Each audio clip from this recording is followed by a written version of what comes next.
Okay, right. What weather is today? I forgot to roll that out of GM.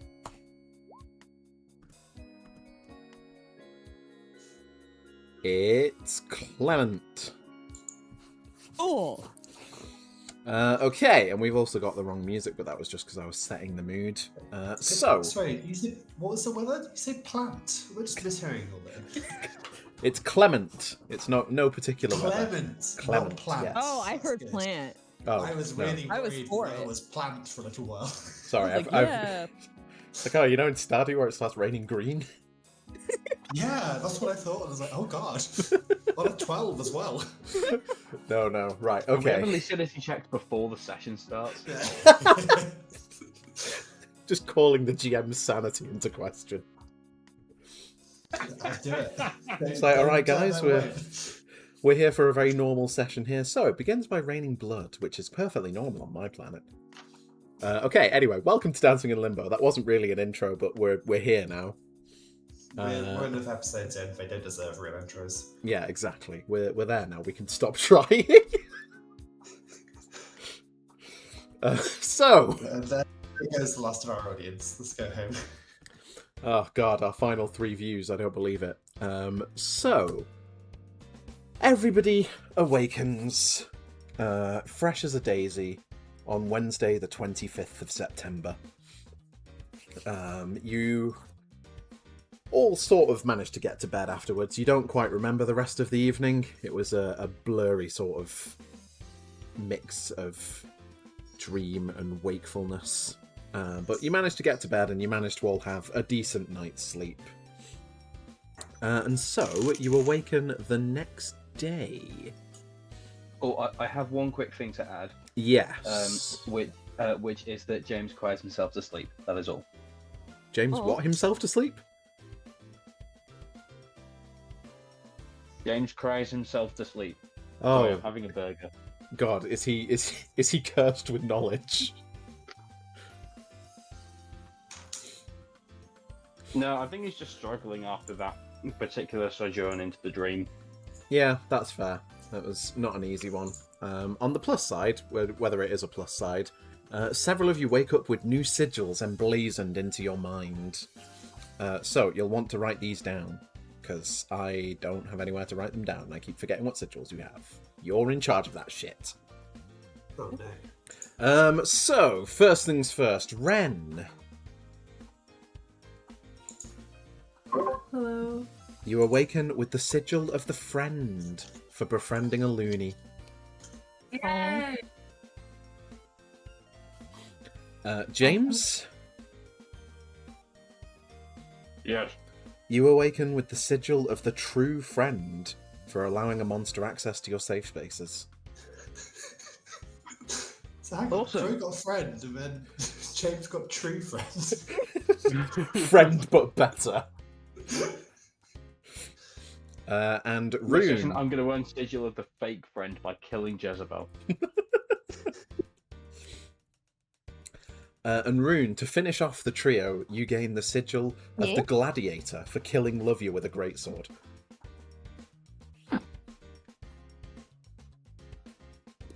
Thanks. You're welcome. That was all the sigils. So, let's take a look at what people are doing at college today. It looks like not everybody has to be in early in the morning. But James and Hedda, I take it you're coming in for your lessons? Yeah, go on. Then. 100%. Okay. You arrive at college, period 1. Both sort of, I think, feeling a little bit tired. James, as a question, you discovered some curse knowledge last time. Would you have shared this with the group chat or not? Yeah, I would have. I think I would have messaged pretty soon after the... No, I would have messaged this morning. Just saying, everyone, I think I know what the message says, or what the code is for this weirdo on floor 4. But not actually Everyone is sharing welcome it. Oh no, then I will share it. Okay, Sorry, okay. I was finishing up. Everyone is welcome to double check my literacy, but I'm pretty sure it says Goon Cave.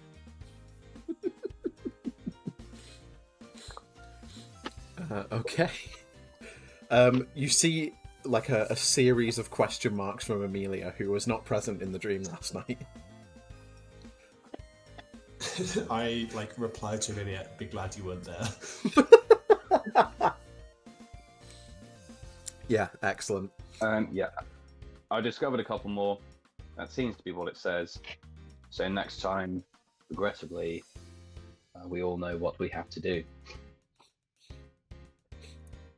Todd. Can I put Go on. I was gonna say, can I put dancing girl emojis in dresses and at James? That's basically what Todd was about to do, so yeah, you can. James. Yep. You take 1 HP of damage. Okay. That's like a lot. Hold on. It's a not insignificant amount. How much HP do you have in the real world, James? 24. 24. He's quite sane, but... Dream. Hedda's like, okay, kill him in the real world, I understand. Hedda has made a plan to kill all of us. I've got 41 HP. I'll tell you all that. Fucking hell, Jesus really? Christ. What? Wait, what? 41? What kind of tussles are you getting into in the real world? Jesus. Wow, yeah, Val's on... You're right. I have a plan for all of you. What's the point? Oh my god. Yeah, Wren is second with 30, and everyone else has like 25 or less. Okay, cool. I mean, I guess this tracks. Like, Hedda has killed a bear in real life, canonically. Yeah. I'm outdoorsy. Yeah. So, James, you arrive at history having informed the group chat, recovered maybe a little bit emotionally from the things that have happened to you. And you just sort of take your seat. Chuyan, remarkably, is in class. Hey, we sit together, don't we? Yeah. Hey. Hey, Gian, how you doing? Not too bad. I mean, I wouldn't normally be here, but can't hang out with Hedda when she's also in a lesson, so guess I'm just, doing work. Well, I assumed the two of you would just bunk off as per, but as you do. Hedda tries to keep on top of psychology. Not really sure why, but it's not my bag anyway. No, fair enough. My experience with it is, I don't think I could keep up with it. Basically. Yeah. Hey, if you need a hand going through any of the reading today, just let me know. All right? Yeah. Thanks. Chuyan gives you a smile. You've earned 1 Chuyan affection point. Good lord, the rarest resource in the game. I will 0 of those.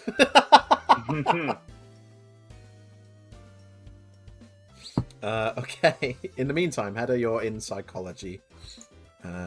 You're sat, I think, either near or next to Ali.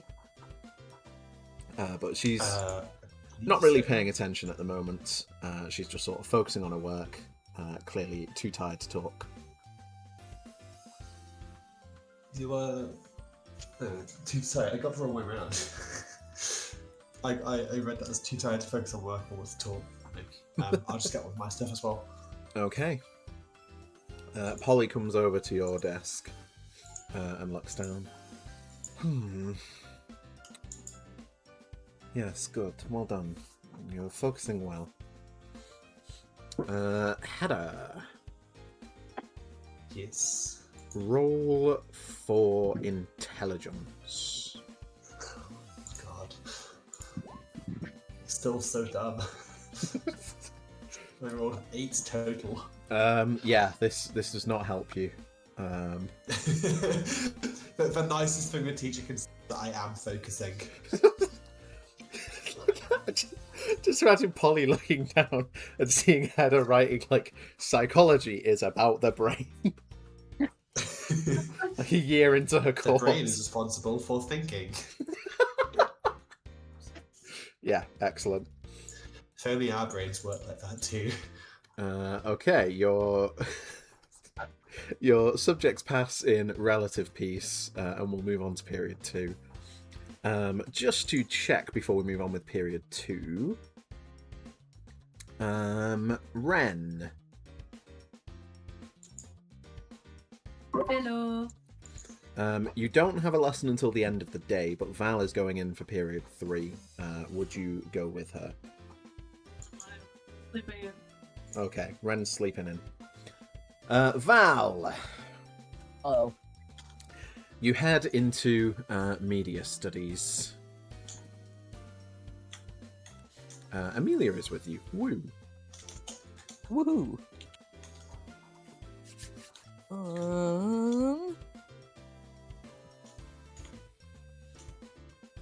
Forget, do we have assigned seats in media studies, or can I sit wherever I want?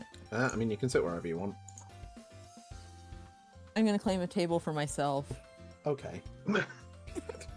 Amelia comes in and takes her seat, and then watches as Val goes and sits somewhere completely different. Huh. But Benjamin, the absolute teacher energy, and you just being like, okay. I am that kind of teacher. It's just like, sir, can I move? And I'm like, yeah, Fine. I'll allow it.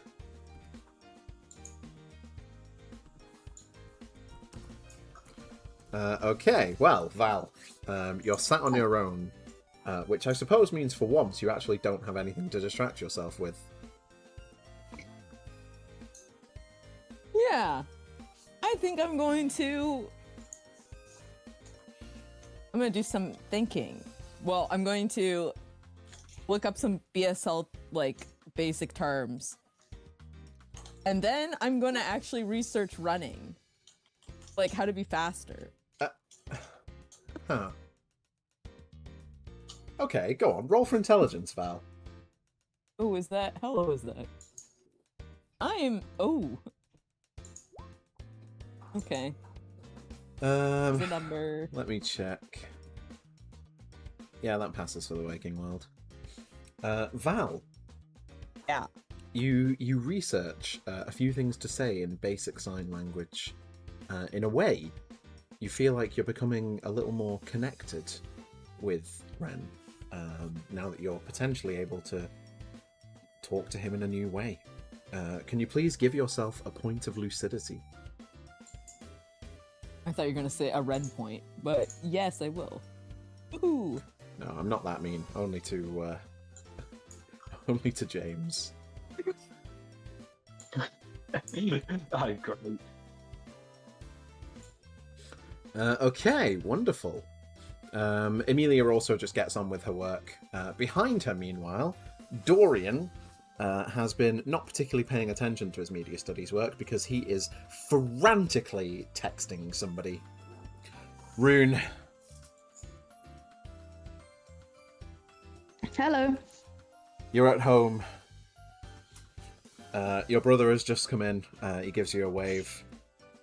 I've got my shift in a second, so I won't be able to take you to college today. Are you okay? Me? Yeah, you like conked out on the sofa after dinner and then like didn't even go to your room, just there the whole night. I've been getting nightmares again. Huh. Yeah, that's fair. Well, if there's anything, Sofa felt safer. if there's anything I can do, just let me know. Yeah. I will. Maybe we could talk about it later when you're home. Yeah, that sounds good. Don't worry about me. I'll get a taxi. I'll be fine. Okay. See you later then, Rune. Bye. And as Rowan leaves, it is not much too much time later that you get a text from Dorian Rune. Yep. And it says, I heard on the grapevine, you were smacking lips yesterday. Tell me all. Rune will text back being like, Okay, first off, where did you hear this? Second off, are you in class right now? Dorian responds, I have my contacts, and yes, I am. Who are you in class with? Question mark. Dorian sends you a picture of him like leaning back in his computer seat, and off to the background you can see the back of Amelia's head, and somewhere in the back of the shot you can see Val with her hands moving in strange ways, attempting to do sign language. Rune shares a private chuckle to themselves, saying that, and Rune is going to save the picture, circle Amelia's head, and send just that image back, just like the picture with Amelia's head circled. Dorian just responds with "Girl."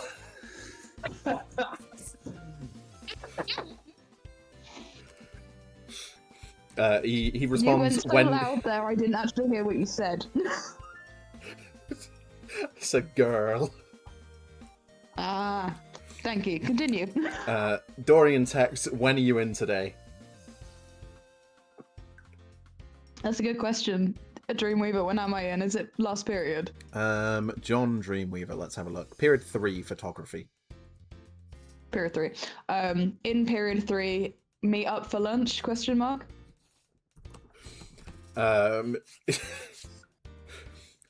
Dorian sends you a screenshot of your message with him having just typed out, we need to get together at lunch. Great minds think alike. He responds, see you there. Cool. Then I guess Rune will get their shit together and get ready to head to college. Okay, wonderful. Anyone else in the meantime? Nope, no one else is in a subject. James, do you have any other subjects? Oh, you do. What are you doing period 2 between lessons, James? I was going to say, I've got first period and last period. I think, hold on. First and first third. period and last period. Oh god, yeah, sorry, it's Wednesday. Yes, Wednesday. Not Thursday. My name's mixed up. I think I will probably just text Keith and ask if he wants to go over any coursework or something together. Keith sends back a picture of Henry DeFranco, his business studies teacher, pointing at a whiteboard that just says profit equals gain over loss. And he says can't. Valuable work halfway through your A levels, I see. No problem. I'm probably going to stick around after period 3, so if you want to catch up on any work, just let me know. Keith sends you a thumbs up. Yeah, outside of strategy, I don't think he would message the rest of the group right now. So I think I will probably just be studying in the what are the ambiguous meetup places we've got? There's a cafe on campus. We'll be meeting up at, right? Yeah, there's a cafe, there's a study area on the bottom floor, and there's a library. Yeah, I'll be in the cafe. Okay, cool. Break time rolls around for those who are present. So that's Val, that's Amelia, that's Hedda, that's Chuyan and James. Hedda. Hello. Chuyan is just around. You sort of look up and she's just in your vicinity. I was going to say, can I have texted her after my lesson, being terrible news, I don't understand a single thing I was just taught, so I've got to go study, but do you want to study with? Chuyan nods. She sort of holds her phone up to show you the message. You know what? I was just thinking I might do a little bit of studying. Not too much, obviously, but we can do some. Ooh, baby steps, obviously. It's okay though. I think I got the way of it. I don't think that this building exists. Oh, well, that's good. And as you're saying this, you see Polly leave the room. She nearly bumps into you because she seems to be so distracted. And then you see her making her way to the principal's office. Oh, wait, hang on. Is today the 25th by any chance? It is the 25th. I see this happen and turn to Chia and go, actually, on second thoughts, you want some gossip? Perhaps live? Sneaking around? We'll do a bit of gossip, bit of sneaking around. I'll fill you in on the way. And Okay. on the way to the principal's office, let her know what I know about the restructuring that's taking place today. I know nothing more on. That reminds me, actually, I don't remember the fucking name of the principal. There we go, got it. Woo. Okay, fantastic. You get yourself in position to listen in at the end of break, and you fill Chuan in on the details. So many Eves. So period 3. Let's have a look. Rune, we'll do Rune since Rune is here. You're in photography. Jane is there working away, and so is Dorian, who immediately moves on over to sit next to you. Okay. Oh, hi! Didn't see you though. I know it's a shocker, but you know you can call me the Deets Master. Speaking of, you got any? Oh my god, Dorian. You are... Oh, I wish I could understand your lingo half the time. I swear I just nod along. Okay, first off, who the fuck told you? I got my contacts, what can I say? And Rune's gonna lower their voice and go, did Missy tell you? Yeah. She's got a soft spot for me. I think she's getting a soft spot for me. Huh. Now that is impressive. Well, I mean, no offense, I just thought that she ran with a different crowd. Hey, not bad. I mean, she knows I'm no threat to her and her precious boyfriend. Oh, God, yeah. Danny, that whole thing was a mess, wasn't it? Okay, you're gonna need to fill me in on that because I was not with it last year and you know why. Oh, God, yeah, I suppose you wouldn't have been kept on all the drama, huh? I mean, I was only on the outskirts of it, but I can tell you what I know. Okay, but first, yeah, yes, go on, fill me in. Kissing. Yes, I was kissing. Yes, I may or may not have rented out the photography display room and made a slideshow of photos I have taken of said person. Oh, you sappy bitch. I love it. Oh, you know I'm a sap, come on. And then I complimented her a few times and we ended up making out. Rune, Dorian, are we getting on with our photography work? Yes, Belinda, sorry. I'm opening the file as we speak. We're just discussing the photography slideshow I did in the media room the other day. Oh, yes, of course. You're welcome to rent that out any time, Rune. Oh, well, carry on. Thank you, Belinda. Then. I was clearly mistaken. Belinda goes tottering off. Rune's gonna turn around to Dorian and give him a wink. God damn, you're in with everyone, aren't you? I'm just exceedingly skilled at lying. That's fair enough. So what, you put the moves on her and then what, she just melted into your arms? I think she kind of put the moves on me first, but I was the one to initiate. But, you know me, I'm forward as hell. But, yeah, I'd already been at a sleepover at her house a couple times. Oh, fair enough. I mean, damn. So, like, how serious is this? I mean, I don't know. We haven't... We've kind of talked about it. Quick aside, Benjamin, refresh my memory. Did Rune and Amelia confirm that they are officially dating? I believe so, yes, when they went for coffee yesterday. Cool. Thank you. I mean, we went for coffee yesterday and kind of confirmed that we'd like it to be a thing. I mean, in your defense, yesterday in real time was 6 weeks ago. Yeah, thanks. For context, audience. We're kind of a thing now, I think. Well, fucking congrats. Honestly, I mean, considering what happened last year, nobody deserved it more, basically. Thanks, mate. Well, if you like, at lunch, I could introduce you. Yeah, I'd be down for that. I've never really spoken to Amelia.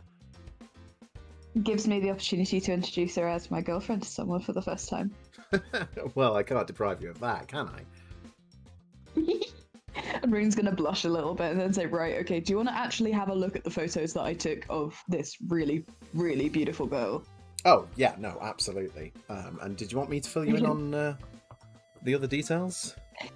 Yeah, while I show you the pictures, you give me the deets about, in your words, as in, like, what the hell happened with Missy and Danny and all of that shit last year?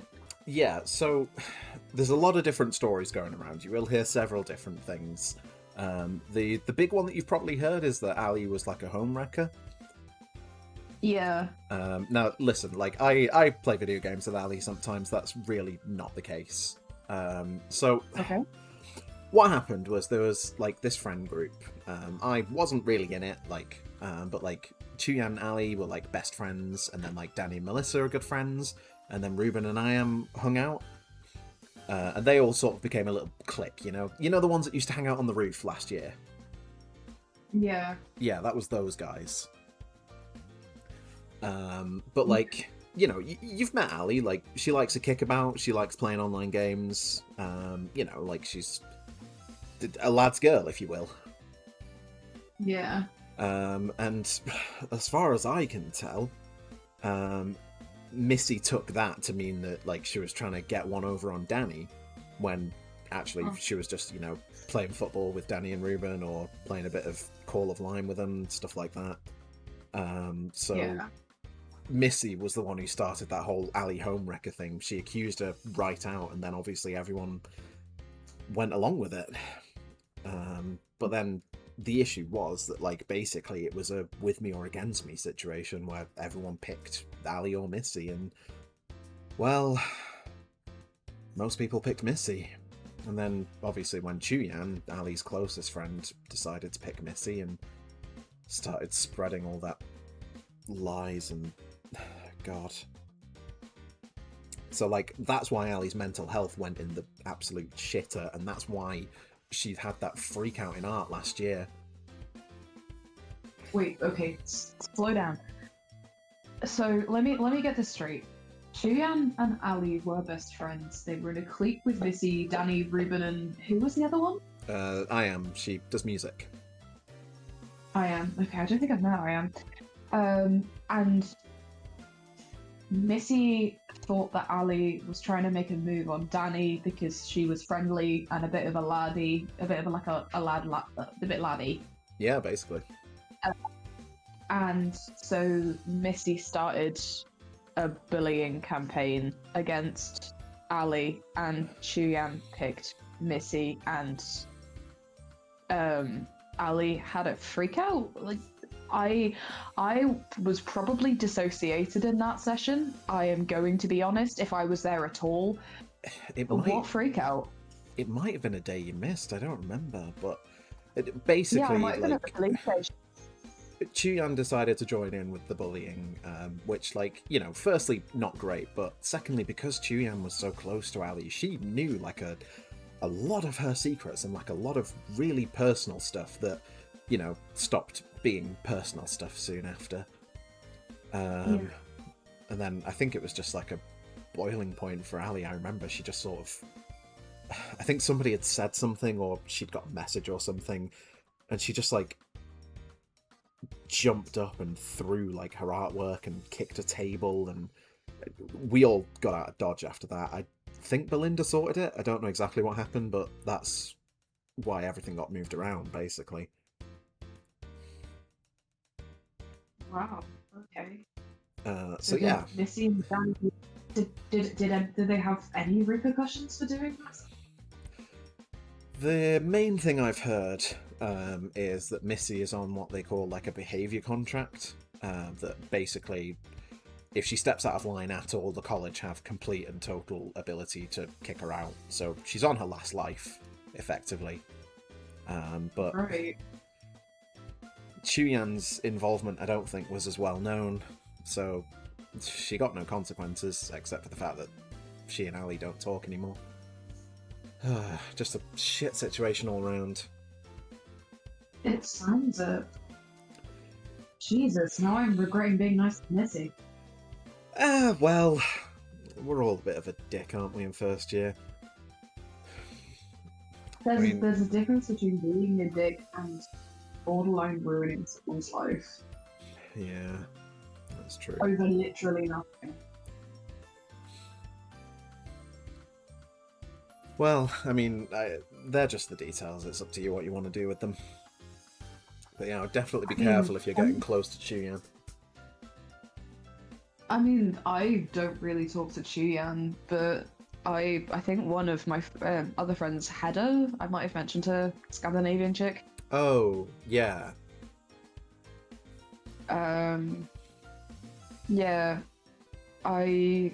she and Chuyan are pretty close. Maybe I should give her a heads up. Might be an idea if she's as clueless as you. Yeah, I think more than anything, like it's her choice and it's her life, but at the very least, I'd want to warn her to be careful. Because I know how to deal with bullshit, so if Missy starts trying to pull a fast one, then I'll just, but I've seen, don't tell her I fucking said this because she'll have my guts for garters, but, she seems to kind of be opening up and softening a little around me, which is unexpected. Huh. I think she's because she doesn't see me as a threat. I mean, maybe that's a good thing. Like, if she can, learn to stop being such a clingy, obsessive bitch, then maybe she'll round it out a bit more. Like I say, she's not a bad person generally when you're just talking to her, but anything to do with Danny, and she's like a different person. I'll be honest, I don't know, I know they're the power couple at the college and all, but I don't know how good they are for each other. Yeah. I mean, I've not really seen them interact. No, they've definitely been a bit less notable this year. I mean, that's probably a good thing given what you said. Well, yeah, that's true. Giving each other a bit of space might not be a bad thing. Yeah. God, is that the time already? I got to actually finish this work. It's fine. Really quick, what do you think of the lighting I've done on this one? Do you think I should up the exposure or drop it? I think upping the exposure is going to make the hair pop a bit more. Okay. Cheers. Thank you. That was actual work talk. There we go. We can actually... There you go. We've done it. Belinda can't get mad at us. Okay, wonderful. We will leave photography there for a minute. Oh, did you have something to add, Rune? I just said holy fuck, and that was just as ash. This shit's been planned since the beginning. Oh. I imagine one of us right now is sitting here rethinking everything they've done with an NPC. Okay. It's me. I've remained diplomatic with her. James, you're in geography. Hello. You're sat with Amelia, and your mate Keith is also nearby. He gives you a nod as you come in. Hey, still on for lunch? Oh, 100%. Ah, sweet. How was learning the definition of profit? Oh god, business studies. Like, if I want to become a dropshipper, as is my dream, then it makes sense, but it's just a lot of work and numbers. Unfortunately, I do have to be the one to tell you this. The vast majority of adult life as I understand it, is working numbers. That's absolute garbage, and I will find a way to avoid it, if at all possible. I believe you. Believe you. Thanks, man. Right. Amelia takes a seat Okay. next to you. Hey, Amelia, how you doing? Not too bad. James, I had a quick question. Sure. Yeah. Was it about the work? You need to hammer something. Sort of. What's a goon cave? Ah, boy. Okay, Keith, you can take this one. Oh, yeah. You tell me about the absolutely rancid websites where this stuff is common. Okay, so occasionally, not frequently, like not super frequently, I occasionally frequent a website you may not have heard of. It's a little site called 4chan. Right, Okay. I'm skipping the Correction, goon cave explanation. Yeah. Okay, to clarify, Amelia, I've got him away from that. Okay. I took one look and was like, this is dreadful for any sane person's mental health. Amelia loses 1 but- HP. Yeah, I understand. Okay, well, wow. So, what? We're fighting some sort of adversary, Keith? What? No. Keith's cool. Keith's all right. His heart, I sincerely believe, is in the right place. But Oh, okay. I think. Look. He had a lot of internet access before getting to college. I had comparatively very, very little. I truly believe that works out in my favour in the grand scheme. It's probably behind on some things, but I'm going to stop rambling about this now. No worries. Now you understand the attitude of the kind of creature we can expect to find once the code is complete. Okay, well, yeah.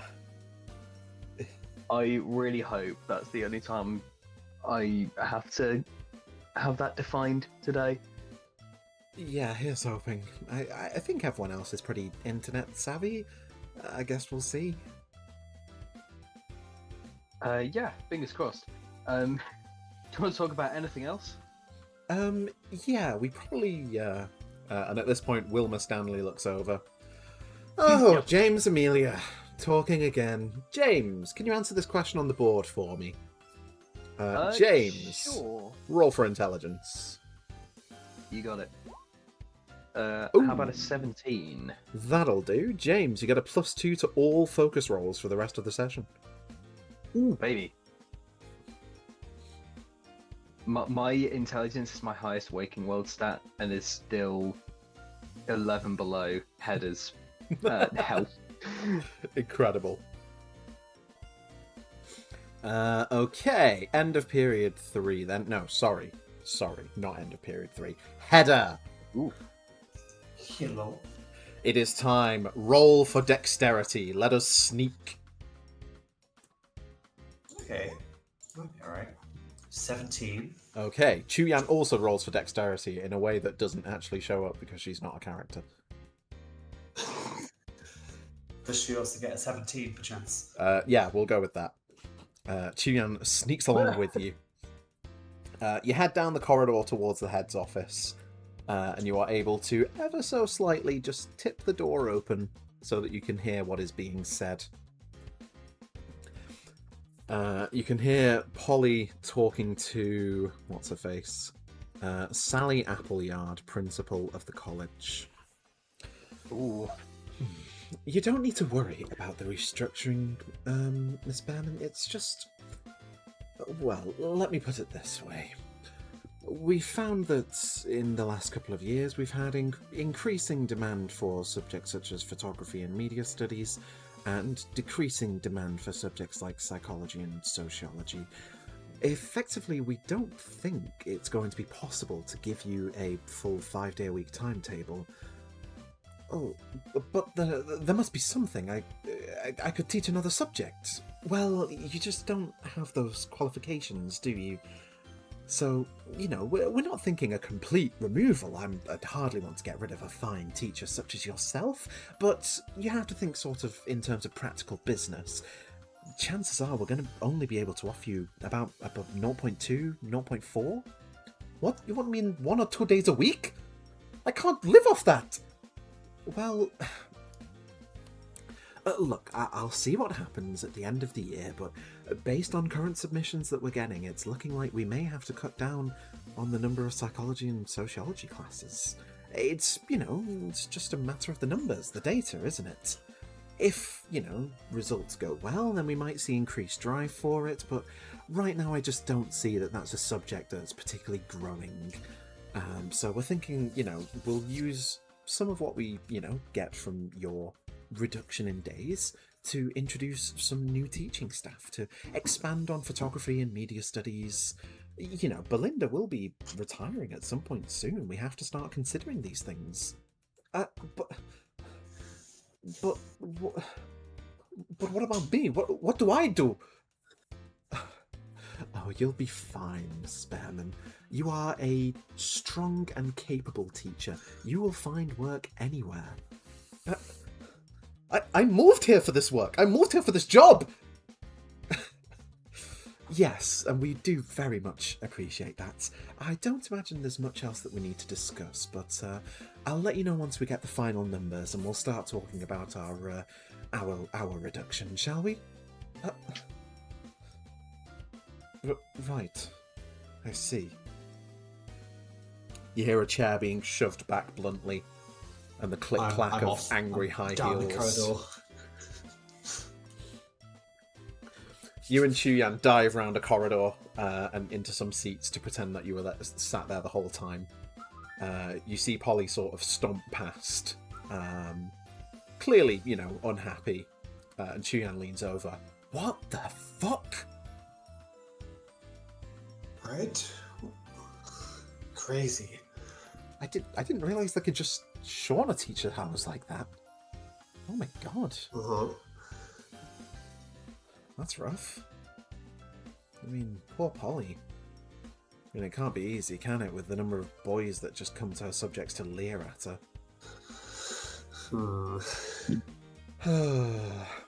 Yeah, sucks to be her.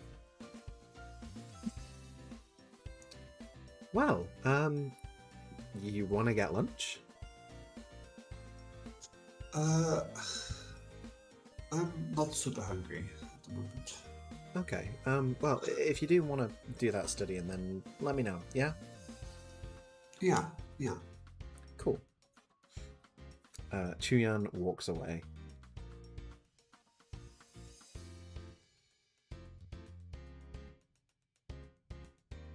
Anything you'd like to do, Hedda?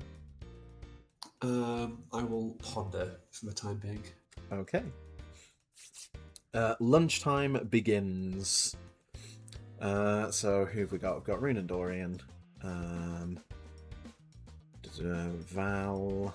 I think Val's the only person who doesn't have a set person for lunch. Val, who are you spending your lunchtime with? I'm gonna find Amelia. Okay. You go and sit with Amelia. She looks around. Oh, it's a bit of a less lively group, isn't it? Hi, Amelia. I Hey. was wondering if you could do a favor for me. Oh, sure, go on. You do running in the morning, don't you? I run nearly every day, yeah. To and from college, usually. No, it's so far. You mind if I join you? And Wren, you mind if we join you? No. That'd be really fun, actually. I'll slow my pace down a little bit, and we can have a nice, relaxing jog. You want to do that after college? Sure. Yeah. Yeah, we'll do that after college, and maybe tomorrow morning, too. Yeah, sure. I mean, yeah, based on where you live, I can come by yours on my way, and then we can get going. You don't need special, equipment for that, do I? Amelia looks down to see, Val's massive black knee-length boots. Some trainers, maybe? Oh, yeah, I'll see about that. Okay, yeah, that sounds good. All right. In the meantime, James and Keith, you're having some lunch together. Yeah. James, roll for your intelligence. Intelligence. Here it comes. A 14. Oh, okay. You're able to give Keith some rudimentary help with his geography. It's nothing super major, but he now understands the lesson he was just in, which is a big step for Keith. That was the goal. Oh, To be fair. thanks, man. Yeah, no, that makes total sense, actually. I think I'm gonna... I can't believe I'm saying this. I think I'm gonna get on with my homework. Wow. I'm. This might be the first time I ever style myself as a positive influence, but good on you. Yeah, go for it. Just message me if you needed a hammer or anything, yeah? Yeah, of course I will. And thanks, man. That's alright. I want to do right by the people who make time for me, you know? Yeah, no, of course. Well, hey, my time's yours, bud. I appreciate that. Right, I'm going to stop being melancholy and also do my homework. Okay, let's do it. Okay. You too, let's go. Rune, you and Dorian arrive in the lunchroom, and you see Emilia and Val. Rune rolls in and just goes, "Oh, for fuck's sake!" Oh, that's the gal you've been hanging around with, isn't it? What's her name? Wren? Val, Wren's the brother. Wren's Val's brother. I like Wren. I tolerate Val. Oh boy, tolerate. Okay, well, do you still want to go say hi? I'll see if I can entice. Actually, I don't think Val knows yet. I was This'll gonna say, be I a don't good- think any of us know. This might be a good way of getting one over on Val. Let's go. Let's get something to eat. I mean, this is a real boy who cried wolf, because if Val is the person who tells everyone... Yep. Yeah. Oh, it's like that fucking... It's that fucking Brooklyn Nine-Nine bit.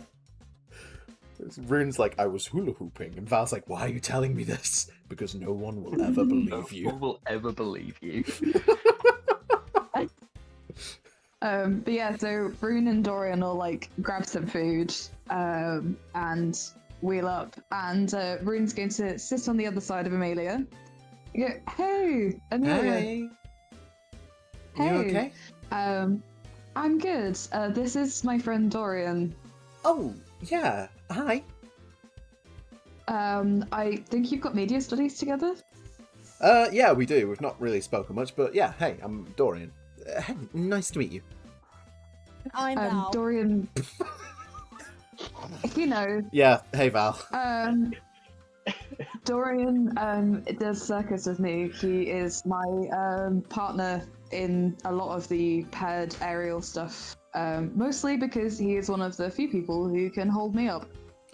Yeah, you know, it just comes with the job, doesn't it? World's strongest man and all, yeah? Oh, yeah.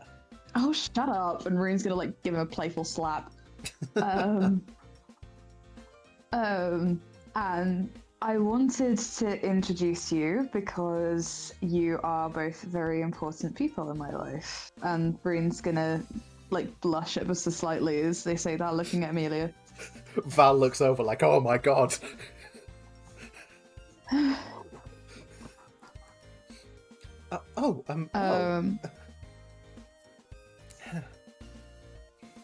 Rune, And no offense, Dor- but shouldn't you be like with James or something?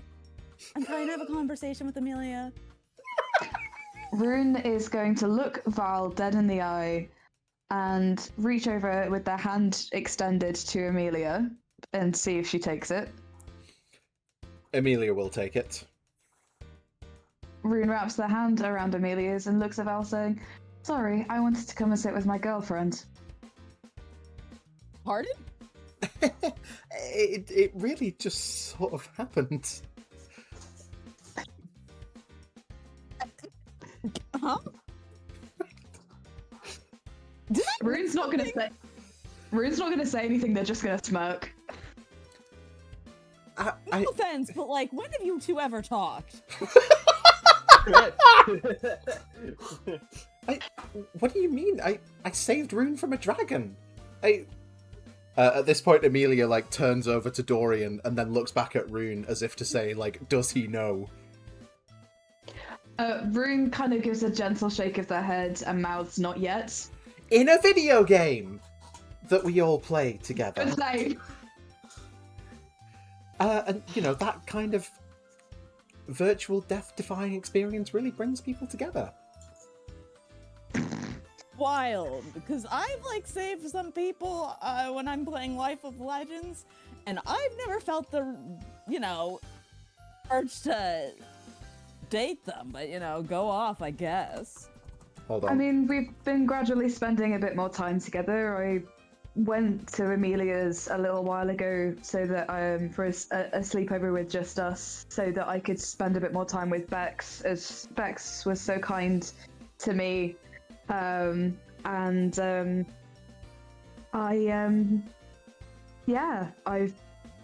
kind of grown to trust her. Oh, that's fair enough. I don't think I've met Bex. Is that a different friend of yours? Bex is Amelia's half-sister. Yes! She goes to different college.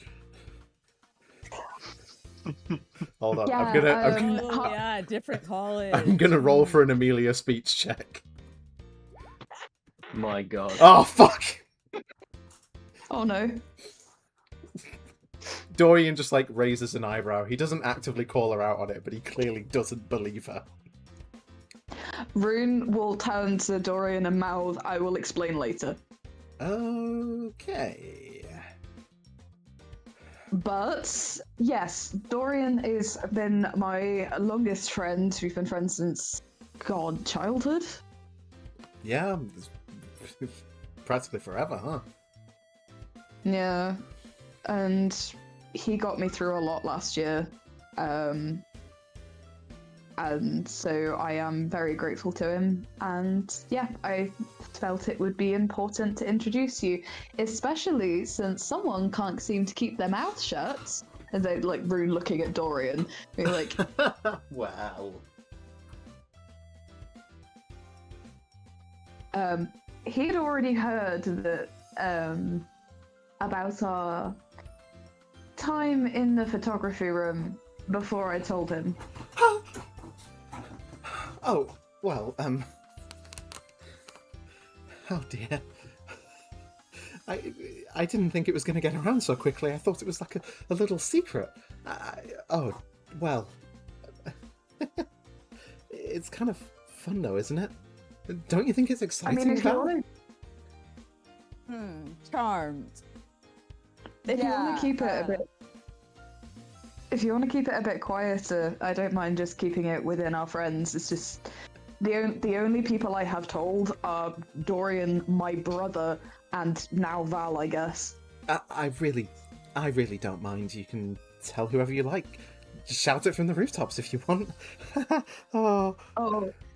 And Rune's going to hold Amelia's hand a little bit tighter and lean in to give her a kiss on the cheek and whisper in her ear, saying, "Don't tempt me."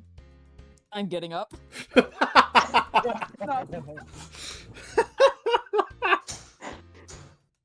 Oh, Val is so tilted.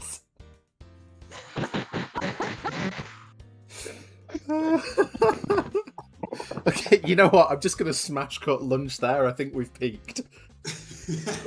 Yeah, awesome. I'm leaving. I'm getting up. Yeah, perfect. Okay, so... Bye, Barry, that was perfect. Yeah. So, end of lunchtime, period 4. Amelia's got PE with Danny, but Feather Mouse. Sociology, Valerie, and Missy. 2 different characters. Val, you're in Sociology. Ruby. How are you feeling? Confused. I want to text Wren. I Ooh. want to text him that I have something very important to share. Okay, Wren, you receive a text while you're Sleeping in until like 2 in the afternoon. I guess I'm like sort of wondering, like, and just kind of chilling on my phone when I get this thing. It's fair. Yeah. What do you want?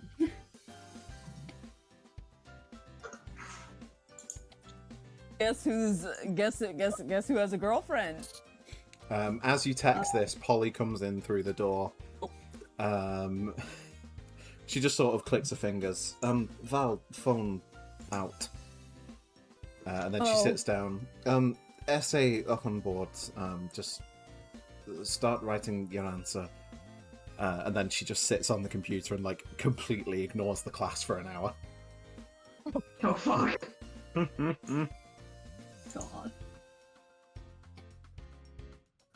Okay, Val, Good. continue your We're conversation. trying to be discreet, somewhat, and continue to text Wren. I'm not even going to make you do a roll for it because like Polly won't notice. Red just puts like 3 question marks. Rune. Doesn't really Slash care. Amelia. He just responds back, okay, cool. No, I'm texting back 3 question marks. But I don't know. Why was this a big deal? I don't know. This is interesting, you know?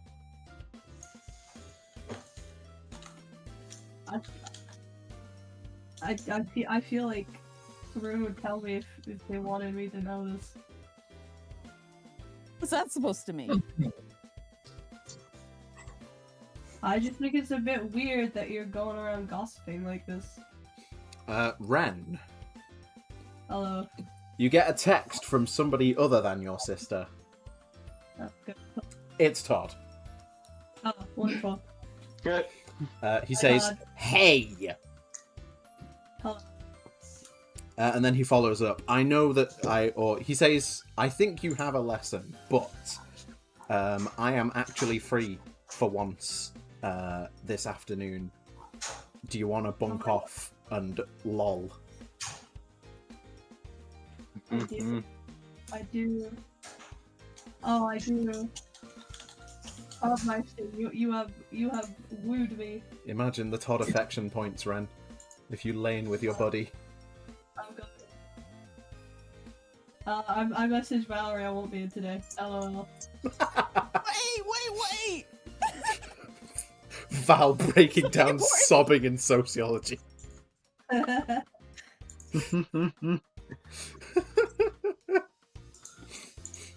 Todd sends you back a load of thumbs up, Ren, and even a smiley face.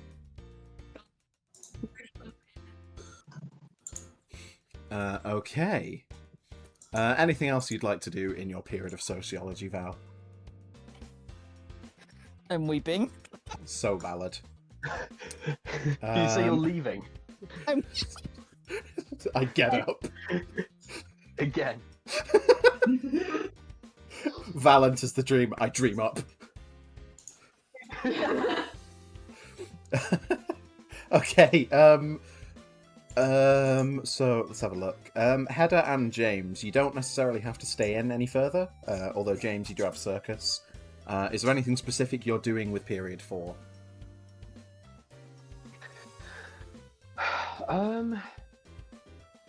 I think knowing it's circus, I would have brought my my collectible staff for the first time. Okay. Very keen to test it out.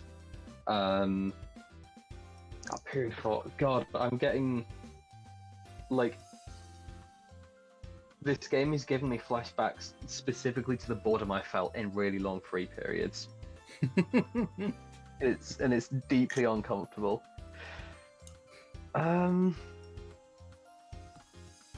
I believe you do have a new sigil to place, if that is of relevance. God, you're so right. Yeah. I even loaded that up, but I've not clicked it yet. Hold on. Sigils there. True friend. Oh, someone took that for me. Thank you so much. Ah, yeah, I'm on it.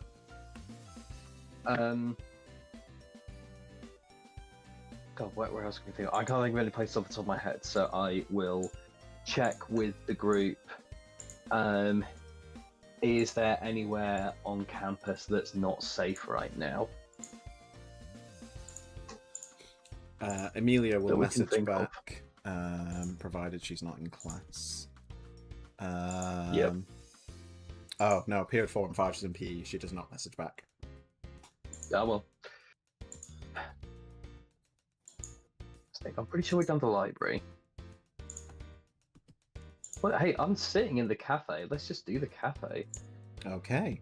Like, there's so many more sigils to earn. Let's just block some stuff off. Where the fuck is the cafe? Oh, yes. Okay, James, where would you like to place it? Somewhere in the north end of the dining room or somewhere in the south end of the dining room? Ah, I see. Screw it. I'm going to roll a d20. Odds, I'm sitting in the north half. Evens, I'm sitting in the south half. And that's where it will go. Evens, south half. Okay, wonderful. And I think I'm just going to scratch it. So no, Benjamin, this just matters in ways we cannot possibly comprehend for at least 20 more episodes. you joke, but yeah, I genuinely don't think we're seeing the 5th floor for like another 4 or 5 episodes at least.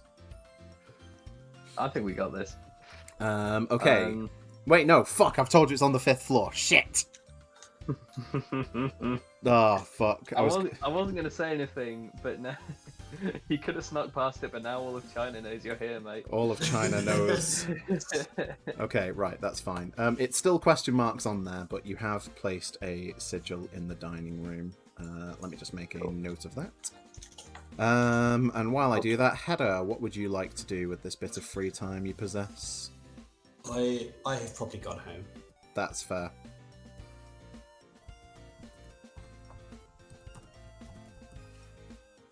Maybe send a quick apology to Chian. Chian just sends you a thumbs up. She's understanding. Okay, you head on home. Wonderful. So we'll move into period 5. Amelia's still doing PE. James is still kicking around doing whatever. Val and Rune and Ali are in art. Val has just spent the last period moulding, so I'm imagining she walks in and sees Rune and it just comes back again. Rune is going to be an absolute cunt and is going to look up at Val and give her a cheery wave. Ooh. I want to do this. I want to go to class.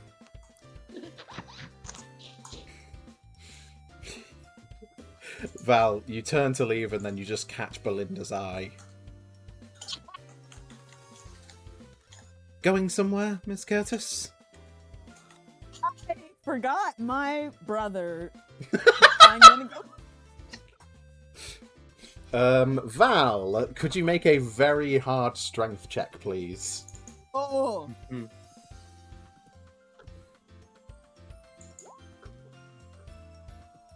Oh, fuck, she passed it. Yo! Oh my god. You resist the power of Belinda's fierce stare and exit the art room.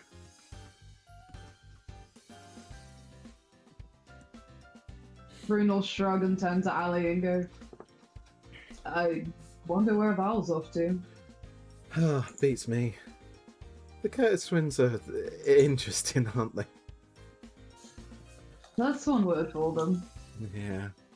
How you doing, by the way? Not too bad. Just, plodding on, really. You? Yeah, alright. Can I see what you're working on? I realise I haven't really talked to you about it. I'm intrigued. Oh, yeah, it's just, sort of, I don't know, she sort of shows you her work. It's it's a lot of watercolours and nature, a lot of, close-ups of lily pads and, droplets of water on grass and other very calming and soothing things, which is sort of at odds with her outfit. That's honestly really gorgeous. You've got a lot of depth of color there. The way you've layered the paint's really impressive. Oh, well, thanks. It's nothing really. Just, lots of practice, I think, is the main thing. I liked art in high school. Have you heard of an artist called Mono? Yeah. We studied him in year 10. I think you're right. That's probably where a lot of my inspo comes from. Oh. Yeah. I mean, there are also a lot of smaller artists that do watercolors and close-ups of nature. In particular, there's a really good watercolor artist from the Lake District. I think his name was E.E. Clark. I'd recommend looking him up. Oh, all right. I'll do that. So, while you guys chat art, Val, where are you going? Go to the roof. We're vaping on the roof. Okay, valid. Maybe I can spot Wren somehow. Val's doing well. You vape on the roof for a little bit, Val. And eventually, after, about 10 minutes, you're feeling a little bit calmer. You're feeling like you could do some work, get some art done, express yourself in your artwork. I'll doodle. I will doodle. What? But I will doodle. You come sloping back into class and just grab like a scrap bit of paper and begin doodling. And you see Belinda look at you, and then you see this look of fair enough in her face, and she just sort of decides not to comment. So yeah, Val's just doodling with her biro. And Rune, I presume you're working on your actual artwork. Yeah. Oh. Hold on. I'm probably doing more drawings of the the monsters, because I think I said that I was doing monster drawings. You did, yes. Yeah, I draw Love Ya. Oh, excellent! Yes. Nice. I am just sitting and drawing a multitude of the same teddy bear, all with Love Ya across its chest. And I think Ali probably thinks I'm insane. Ali sort of glances over now and again, but she sort of shrugs as if she's kind of into it. She's like, yeah, cool. Rune will kind of see Ali notice and go, I get some pretty weird nightmares. Art is a way for me to kind of get them out. I mean, it's really cool. I wish I had as creative nightmares as that. I mean, they're not fun. Oh, but no, it's fair enough. Endless source of inspiration. You gotta take what you can get, right? Yeah, definitely. I don't know if you remember what my work was like last year, but this is an improvement, trust me. Lots of charcoal and scrapes and dark faces. Yeah, a lot of screaming faces. Yeah. Belinda steps over to check on artwork, and she comes by your table.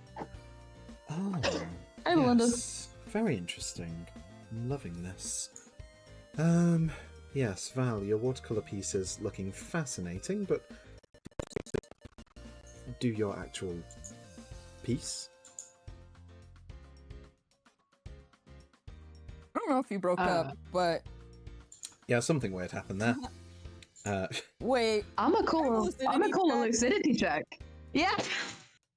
Okay, both of you roll for lucidity.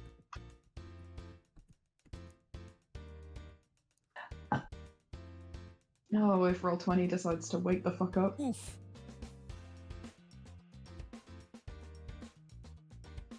Come on. You know you want to.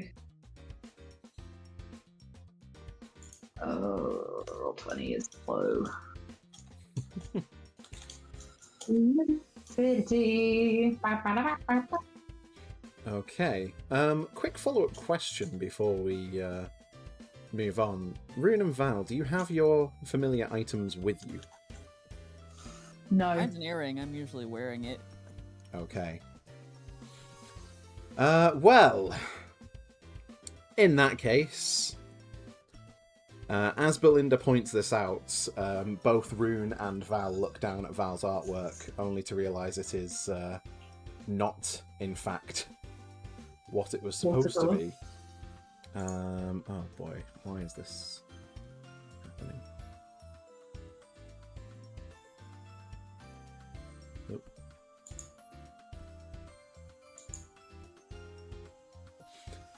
And thus, the room around must be becomes joking. dark, and you find yourself within the halls of a dark dream indeed.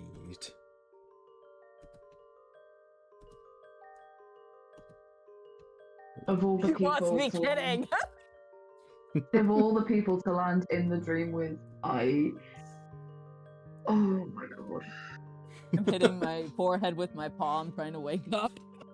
As Val goes to hit her forehead with her palm, a steel hand shoots out of the darkness and grabs Valerie's wrist. Before we get started on that, Val, quick question. Sir? When I am right about to power nap, is that the time to rip a psychotic birthday hat off my head?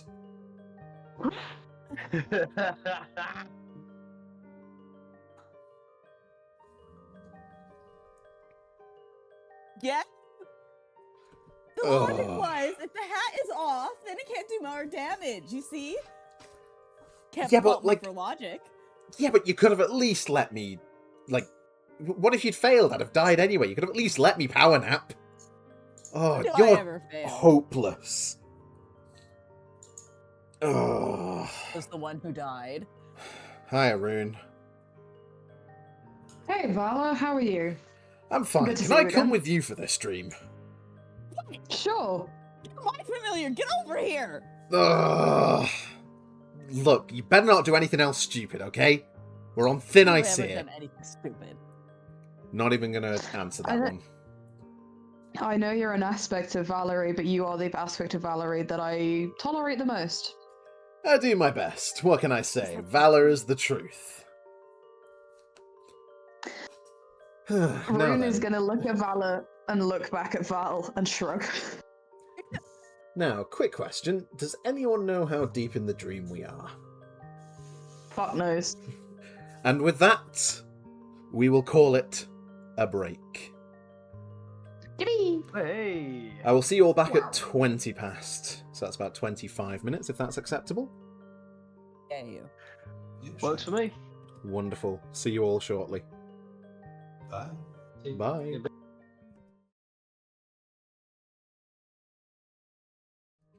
Okay, we are live, like actually. Okay, are you And sure? so, yes, hold on, I'll check again. Yes. Live, you hit record, not stream, yeah? Oh, fuck, I'm streaming. No, I'm joking. Okay, so, welcome everybody back to Dancing in Limbo, where we last left off. Are arguably the two party members who hate each other the most are now in an enclosed environment on a floor they aren't aware of. Wahoo! So, welcome Rune, it's your turn first. Real quick, do we have to remind me, please, Dreamweaver? Do we have to put sigils down in the waking world, or can we do them in the dream? You cannot place sigils in the dream. That is fine. Right. Rune is going to make a mental note to place a sigil in the art room the next time they are there, and then they're going to turn to Valor and blank Valerie and say, "Do you think we should try and dream up?" Might be an idea, but if we have a false awakening, it's going to be bad. Let's maybe just have a scan around this place first, make sure there's not anything wandering around. I mean, Exactly what my I was thought gonna process. say. My thought process was going to be wake up, like dream up, try and dreamcraft or appraise something, and then check immediately if I've had a false awakening before continuing. Or we could explore instead. Who knows what wonderful things could be on this floor? I mean, if you've got a death wish, Val, go for it. But I would rather try and get to the others. All right, I don't know how you're gonna do that without your familiar, but I mean, Go you off. seem to cope. You seem to cope pretty well without your familiar. And if you remember, I've had to deal with that Ember before, and I'm kind of used to being alone, and I kind of like it. Unlike you, who is so desperate for attention. And with that, Rune is going to try and dream up. Okay. Roll for lucidity. I think it's lucidity, isn't it? I think so. Oh no, sorry, it's not lucidity. You must press the wake up button. That's fine. Roll20 hasn't even loaded me in yet. It's the same roll, you just don't get told what it is. Ah. Love that button. Ta-da! I successfully wake up. You successfully wake up.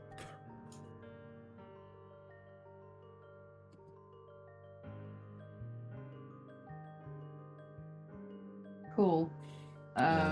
Give me a moment, I'm just moving you. That's okay.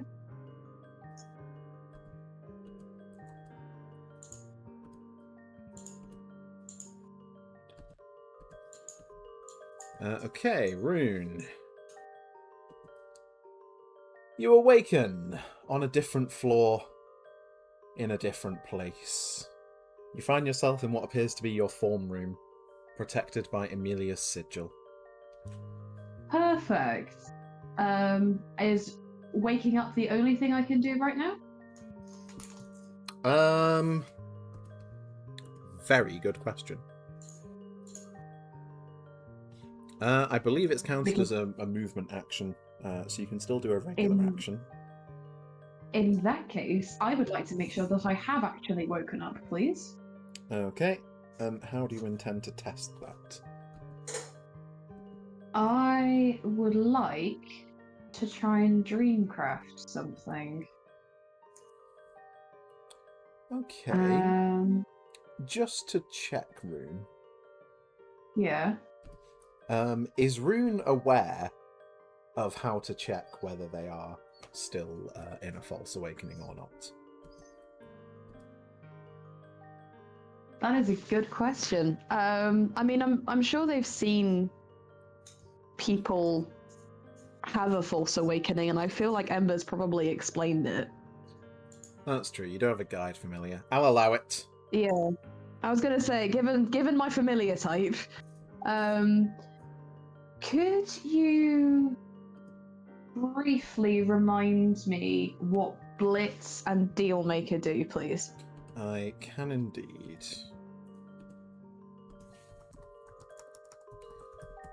Blitz allows you to do light damage and roll an additional attacking die, and if it has electronic, it does more damage to machine monsters. Dealmaker makes it easier to trade higher ranked goods with shopkeeper, monsters, or other dreamers. Could I try and dreamcraft Blitz onto my greatsword, please? Go for it. Please roll for imagination.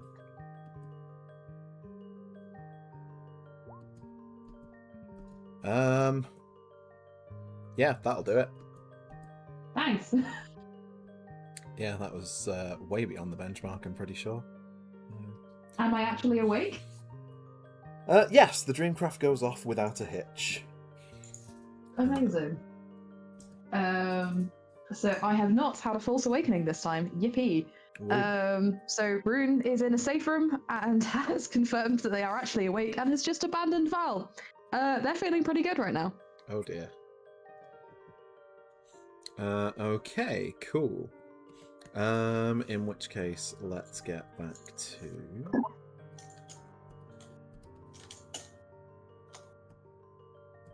Val's got a familiar, she'll be fine.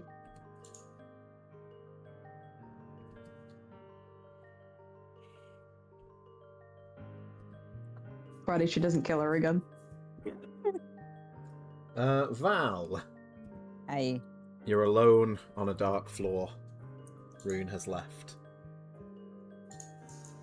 Who do they think they are?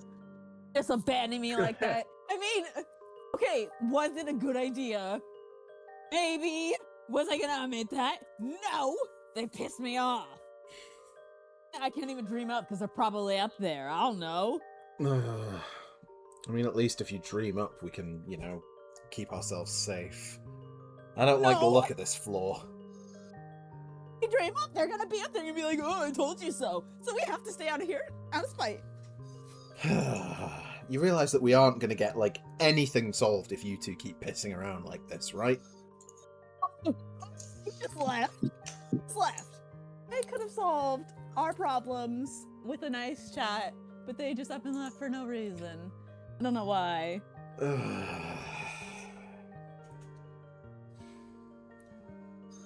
Well, it's your call. I'll do whatever right now. Nice, Still search this reeling room. from being killed.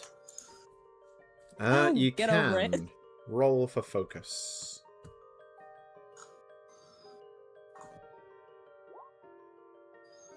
Ooh, can I have Valor search too? You can roll for focus. Alright.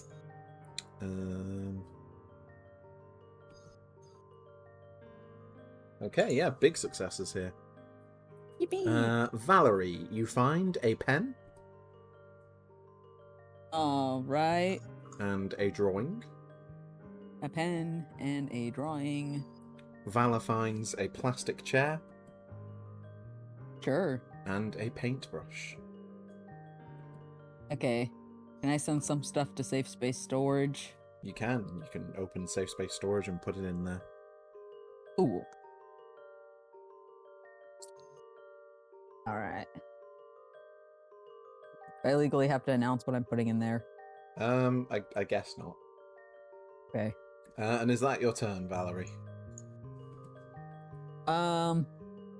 This room looks kind of cozy. So I don't want to move. So yes. Okay. In which case it is the monster turn. Rune, you spend the turn safely ensconced within the safe space. Valerie. Uh-oh. You hear a gigantic stomping noise outside and the clink of broken chains. And suddenly, in the doorway to the south, you see a gigantic-looking demonic figure with enormous horns, broad chest, gigantic crushing fists, each one larger than your head. He stomps down the corridor. He pauses.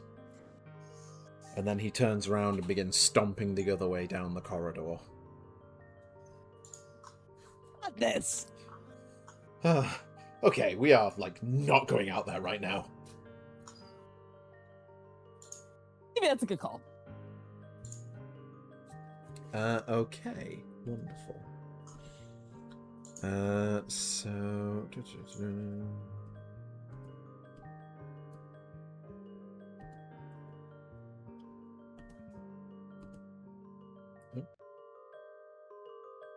Rune. Hello. 'Tis your turn. Can I've walked up to the door. I'm not going to go out of it. Is the room that I can currently see into, with all of the tables, is that actually viewable to Rune? Yes. So you're stood on a balcony and you can see down below the entire dining room laid out before you. In that dining room, you can see two angels flying around. Yeah. And Jezebel has explained that the angels, I believe, are on the 7th floor. 5th floor. 5th floor. Sick. So Rune is like, I know exactly where I am. I'm on the 5th floor. This is a bit too low. We cleared the 4th floor last time, right? I mean, you've not cleared We're on the 4th floor. You're on it though. Yeah, we were on the 4th floor. Cool. Rune kind of does a quiet little fist pump and like, yes, I know where I am. And they are going to try and wake up again. Okay. They are not going to interact with the angels because they remember Jezebel's warning. Well, that's good.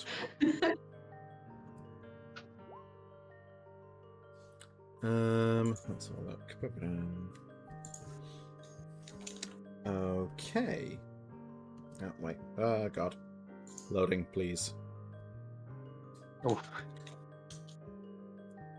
Ooh, the game is not happy with all the clicking I'm doing.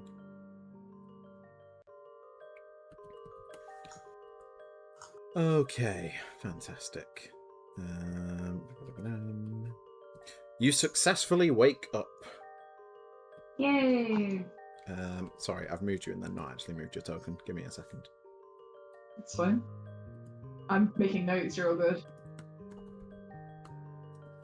Oh, this has somewhat scuppered my plans for Rune and Val to work out their differences. I mean, Rune suggested that Val follow them. Val didn't. That is true, I suppose. Okay. Rune. You awaken in the Hello. 4th floor safe space. You can see Jezebel currently hanging out in the safe space. Oh, hello. Hey, how are you? I am well, thank you. I trust you have all been well since I last saw you.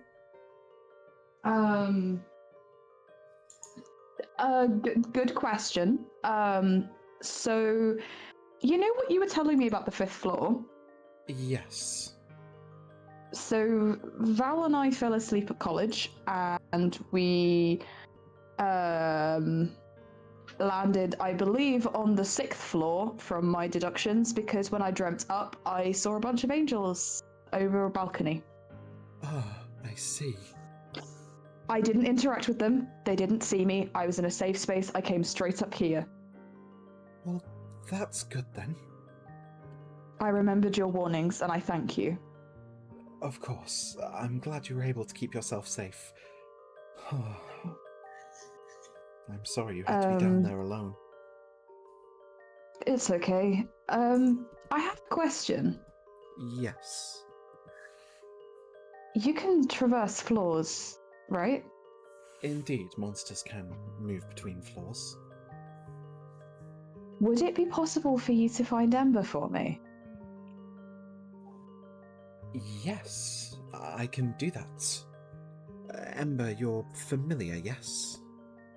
Yes, he should be on, I think it might be the 2nd floor? The 2nd floor. Yes. I remember meeting you both. I'll move up there immediately. I'll stay in the safe space and await your return. Thank you, Jezebel. Very well. And with that, Jezebel will head up. Okay. Rune, any additional actions? I was going to say, I'd like to confirm that I am indeed actually awake.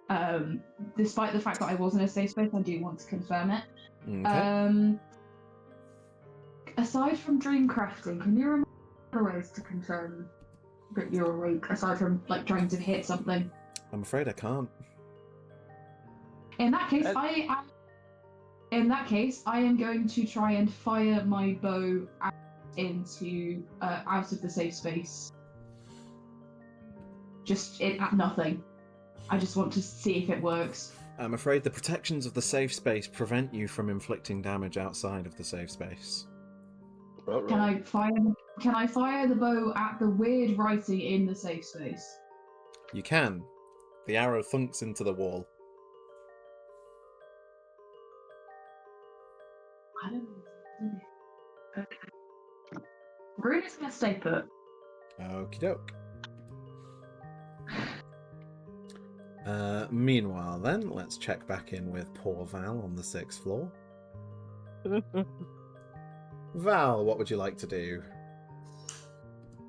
Can I peek into the next room? You can. You peer into the room next to you. From what you can tell, it looks to be some sort of photo dark room.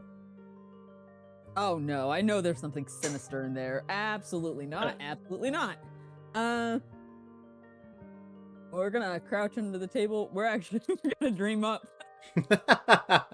Please roll the wake up button. I see seeing the Unchained or whatever it was rattled me a little bit. I love this game. You successfully wake up. Oh my lord. Do I? I mean, this is what the button says. You're right. Whether it's true or not is anybody's game. Heather regrets making the button. It is my finest work, and I wish I'd never done it. Okay, you arrive in a safe space. It seems relatively quiet in here so far, but no sign of Rune. They must have dreamt up again. That's risky, though. Well, I feel like statistically this floor is probably safer than where we were. So maybe they could be exploring, or we could explore, or, you know, just be by ourselves. Yeah, I guess not we'll see. worry about anyone else. I mean, it's up to you. We can do whatever, really. Ooh, we're in a safe space. You are. I forgot to... My scythe has to go back up to 100. Oh yeah, you can redo your scythe. I want to do some dreamcraft. What will you dreamcraft? From the store... Oh, where is it? I thought I saw it. Oh no.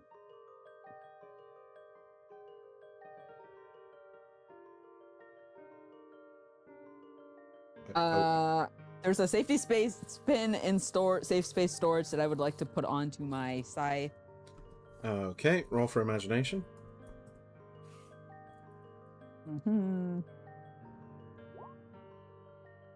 Okie doke.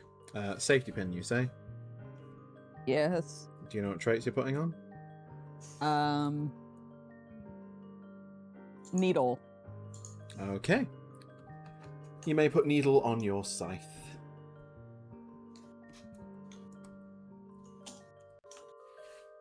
Cool. I'm the only one that can dreamcraft, right? Valor can't. Valor, can't? He says That sounds like a uncertainly. question mark.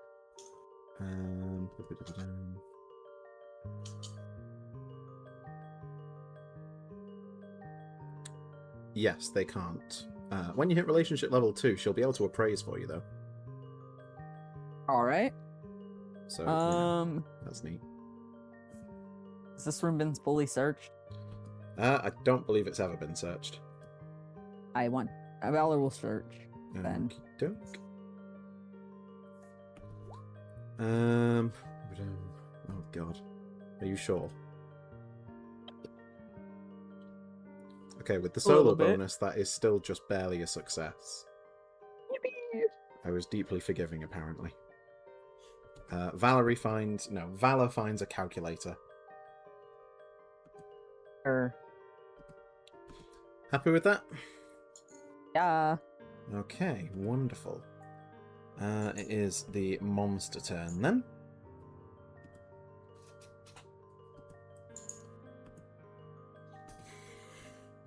Rune.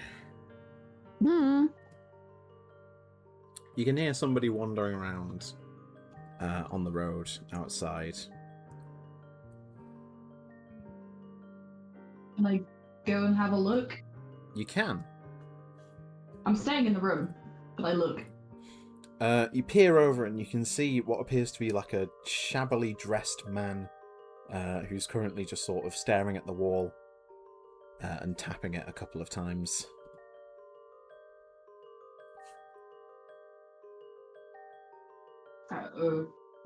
You alright there? He turns around in surprise. Oh, good to meet you. You're a dreamer, aren't you? One of those monster-slaying, floor-exploring types? You're very observant. Oh, well, I'm fascinated. Now, I don't want to be rude, so do you have any pronouns that you want to go by when I'm talking to you? I really appreciate you asking. I use they, them. How about you? Oh, just he, him for me, but thanks, I really appreciate that. Now, I won't waste any more of your time than I have to, as I'm sure you're real busy exploring and all. I just wanted to ask, have you ever met a monster that calls themselves, sorry. The monster begins searching through his various coat pockets. I have it written down on a notepad somewhere. Here we go. You ever met a monster called Joker? Yes. Oh, well, ain't that something? I can't believe I was lucky enough to run into you today. Would you mind telling me a little bit about what you know about her? She's a bitch. Oh, that's quite an opinion you got there. What happened? She tried to have me killed. Try to have you killed? Like what? Got someone else to do the dirty work? Yeah, Joker and another one called Ace, they have a bet going. Ace has bet on me and James, another dreamer, doing well. And Joker has bet on the Curtis twins. And they, as long as that bet stands, the other can't, basically they can't harm us. That's part of the bet. But in order to try and win and sabotage, Joker tricked me and another dreamer into going into a monster called Rune. Which was a room that was a monster. The room was the monster, and it tried to eat us. How awful. I can't believe the behavior of some monsters. As if she'd go and lure you into a trap like that. I bet you're not happy with her at all. I'm not. Oh, blimey. Don't worry yourself about it. I'll let you be on your way, but thanks for giving me your time. Wait, why were you asking, out of curiosity? He sort of slaps his head. Oh, gosh, sorry. I didn't even introduce myself, did I? The name's Lieutenant Detective, FTPD. I'm investigating the murder of a monster called Joker, so I've been asking around to find anyone who might have a reason to hurt her. You've been most helpful with your answers. I'll see you around. Come again? And Lieutenant Detective steps away. And then he pops back. Just one more thing. Do you remember what you were doing around the time that Joker was murdered? I know time's a hard thing to track through the dream, but it would have been fairly recently. Last time you were in the dream, probably. Okay. I was on this floor. On floor 4? You're sure? Yeah. And I was with the other dreamers. I wasn't alone at any point.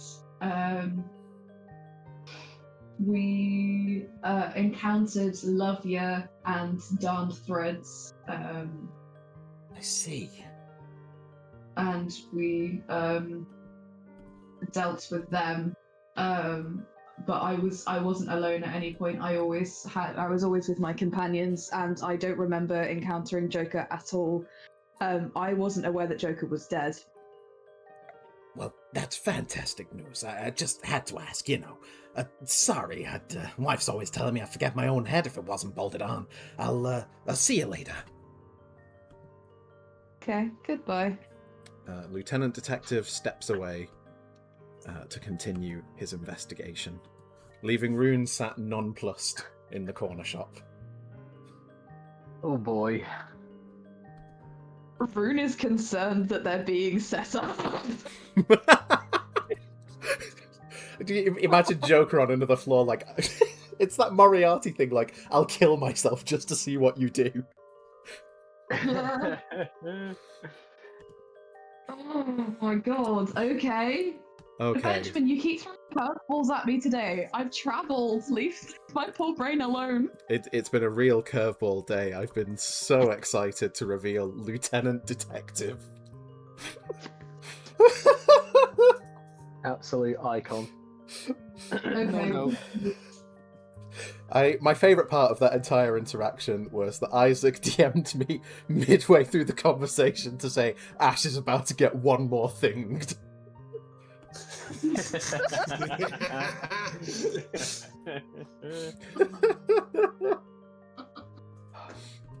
Oh, Yeah, perfect. Okay, that could not have gone better. Finally, a monster that I know the origin story to. Okay, so we will step back into the waking world for a little while to see what everyone else is doing as college nears the end of the day. So we're in period 5 still. Let's have a look. Nope, wrong way. Oh god, I wish this document was not 100,000 words. There we go. Ouch. I'm slightly exaggerating, it's like 80. My brain just wrote Lieutenant Detective as Lieutenant Ant. Oh, you can call me whatever you Lieutenant like. I'm Lieutenant and Columbo Detective. Anyway, sorry. Where are we? Period 5. Wren. You are playing some Life of Legends with your man Todd. Todd messages you.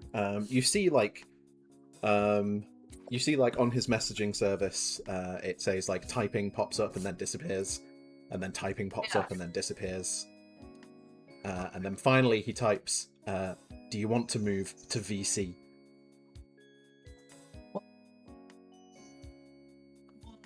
Are we about to E-sex? Just is that in or out of character? I feel like Ren like utters that to himself and like goes and then just types yeah, sure. Okay. You enter voice chat with Todd. Hey Ren. Hi. It's good to hear you. I didn't know if you were a voice chat guy, because I know you're not super fond of talking. But to be honest, the way other people talked about it, they suggested like you never spoke at all, but I think you speak pretty normally to me, like. Yeah, I guess it just depends who with, you know. Oh, yeah, no, I totally get that. Like, I talk a whole ton when I'm, like, in further maths, in maths with Arlen. But he's not super talkative back, and that's probably just because, like, maybe he's selectively mute. I walk in and I'm like, hey, Arlen, and he goes, which I think is how he says hello.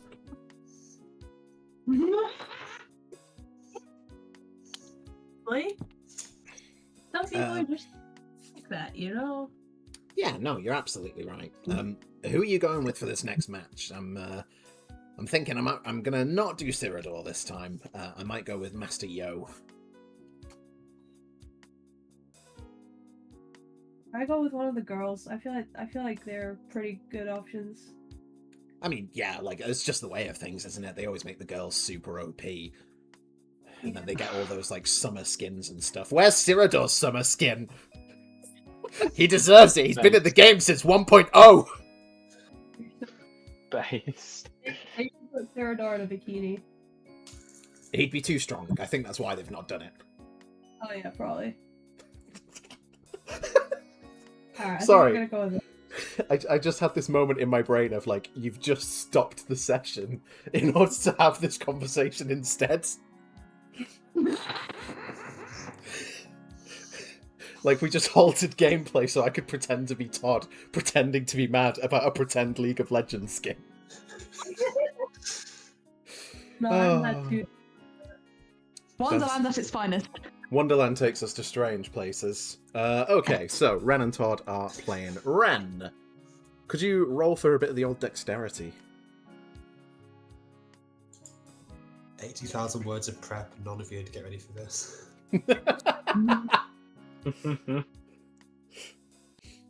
That's inventory, that's not what I need. Real quick, I hope you can't hear my roommate, they're very loud. I don't think we can. Okay, cool, because they're also playing video games. Life of Legends? Oh god, Wren, it goes to pot. It's terrible. You fuck it. I feel like Todd would just hear me curse really loudly over and over again. Todd immediately turns around from top lane. Hold on, Wren! I'm coming! Hell yeah, you are. Based as fuck. Todd carries the team. That's good. Oh, well, that was close. I thought we'd lost that, but I guess we make a pretty good team, huh? Yeah. Guess we do. Thank you. Yeah, no problem. I mean, like, you know, here or in the dream, like, I'm there for you, man. Thank you. You know, in a super normal way. Yeah, I'll be there for you too. See you need me. Yeah. Appreciate it. Okay, meanwhile, while the gamers are playing, Hedda, I believe you've gone for a walk, is that correct? Yeah, metagame, the objective choice is to walk home, but I don't think Hedda would do that right now. That's valid. Where are you walking to, Hedda? So, again, this is not the right choice, but before you mentioned the dream stuff, I was going to say I was walking to a woods, so I guess I have to stick with that. Excellent. See, this is why I didn't want to walk to the woods. Okay, you go wandering through the woods. It's not a particularly lovely day. It's a bit damp, bit sad. You just sort of feel a bit empty.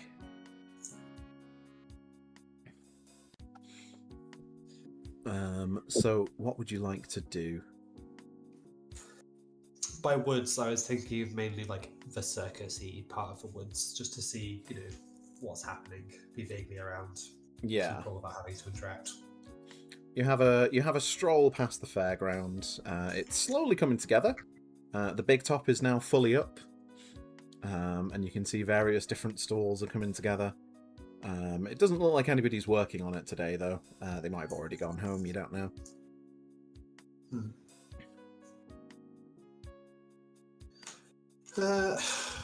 Go on then. If it's empty, I'll have a stroll through the circus. You begin wandering your way through the different stalls. You can see a darts, a coconut shy, a hoopla, a hook-a-duck, and a candy floss stall. You can also see further in the back a dunk tank, although it's not currently filled with water. Are there like prizes and stuff? Like, can I play any of these games or? Currently, all the shutters are down. They're not yet ready to be played. Okay.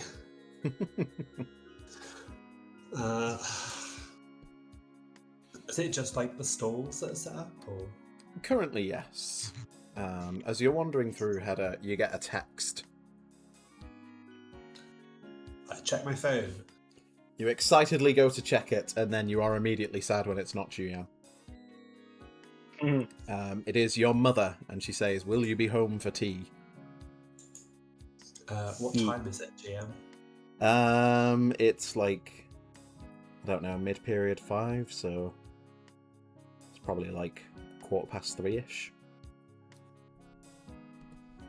I'll just send back a probably full stop. Okay, your mum texts back, finishing work shortly. We'll see you there.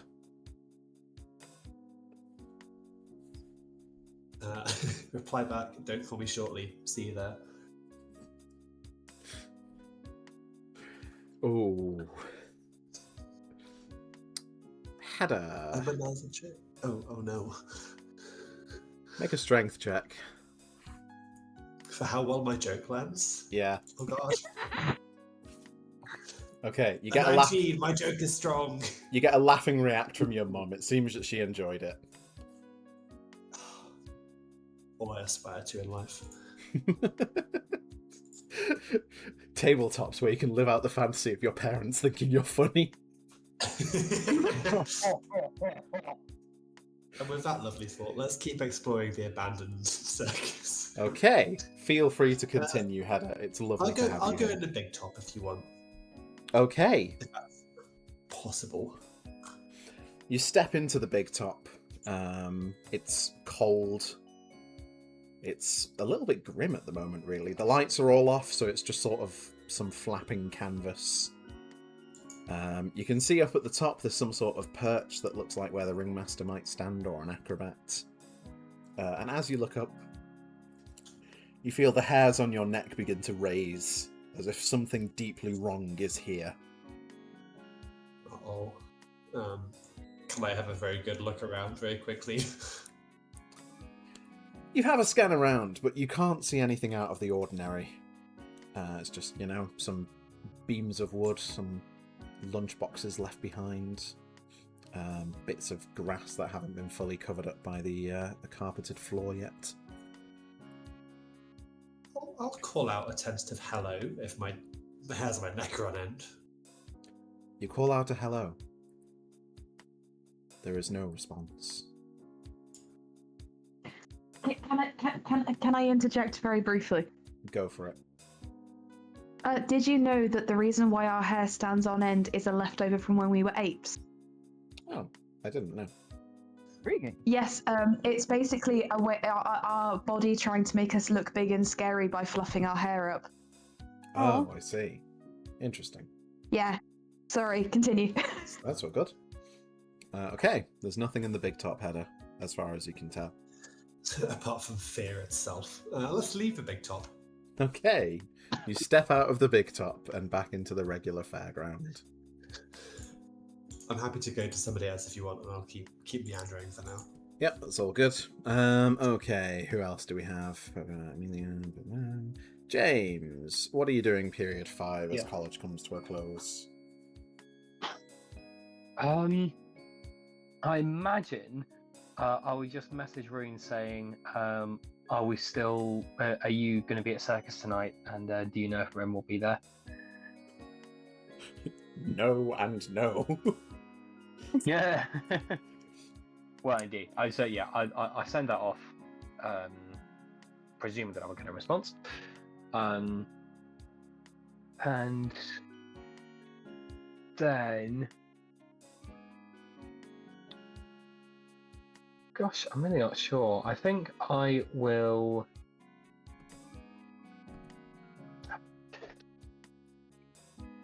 I want to go to the library and get out a book, but I'm trying to think of what James wants to read right now. That is a real good Yeah, question. I think I would just hover around the library and just see if any. I'll head to the fiction section and just see if any titles stick out to me. Okay. Just need some good old escapism. You have a wander around to try and find a book.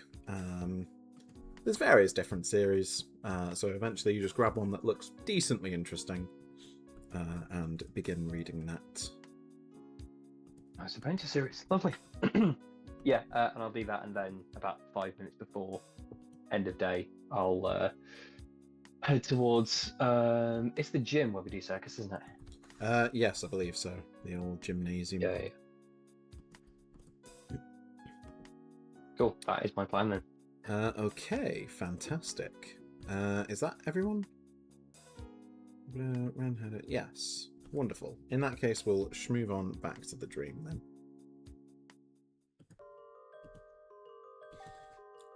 So, back in Dreamtown. Rune, I believe it is you first. How are you feeling? Like I'm going to be put on trial for murder. For once, a murder I didn't commit. Because Rune doesn't necessarily want Joker dead. That's the fun thing. Okie dokie. I'm assuming Ember and Jezebel aren't back yet. It'll be a couple of turns, you think, before Jezebel and Ember manage to make it back. In that case, Rune is going to. I have a night. I'm just going to stay in the safe space. I'm not moving, just because I said to Jezebel I was going to stay put, so I am. Okay. Rune has sat and had a thinky thunk and has tried to remember anything else that they could do to confirm that they are in fact actually awake. And Benjamin, I'd like to put a use of trace on Ember, please. Okay. Very nice. Okay, let's have a look. See.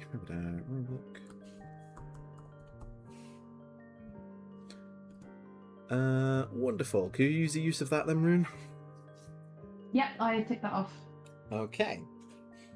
Your trace activates, and you can see a light sort of burst upwards.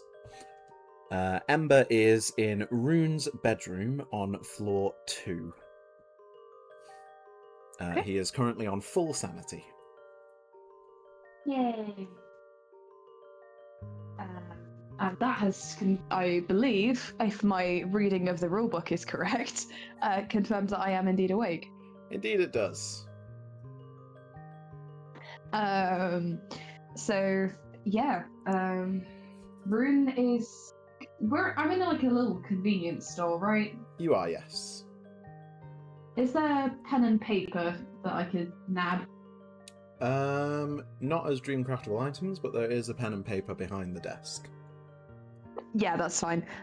Rune is going to write down their entire conversation with Lieutenant Detective, just to make sure they don't forget it, so Okay. that they can explain it to the others later. Okay. And that is me. Wonderful. In which case then, let's move on to Val. What are you doing, Val? Let's go up one. Okay. Hopefully. You know what you gotta roll. Okay, you successfully wake up. Okay. Yay!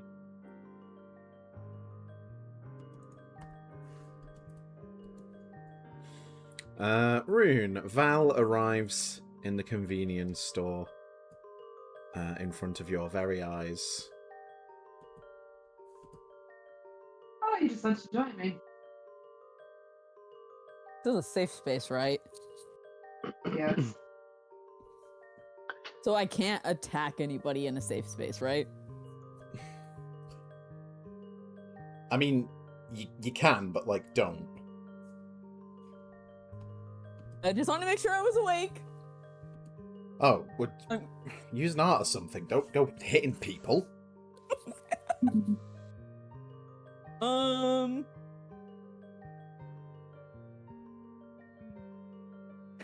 Oof. Oof. Ooh. Why not? Let's use Dream Glitch. Let's see what happens. Oh my lord. On who? Can I use it on myself? I don't believe so. I Roll- have to use it on a monster, actually. Yeah, rules as written targets a single monster. Could you Okay. not I just was use, gonna like, say, don't. monster cloak or some shit? Not yet. Actually, wait, yes, I do want to use Monster Cloak. Hold on, let me get my list.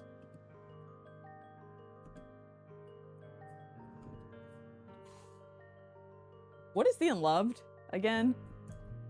The Unloved? Yeah.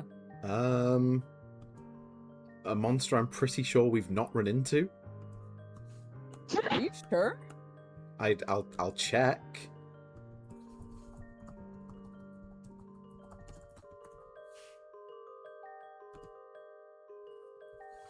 No, we met him in session 9.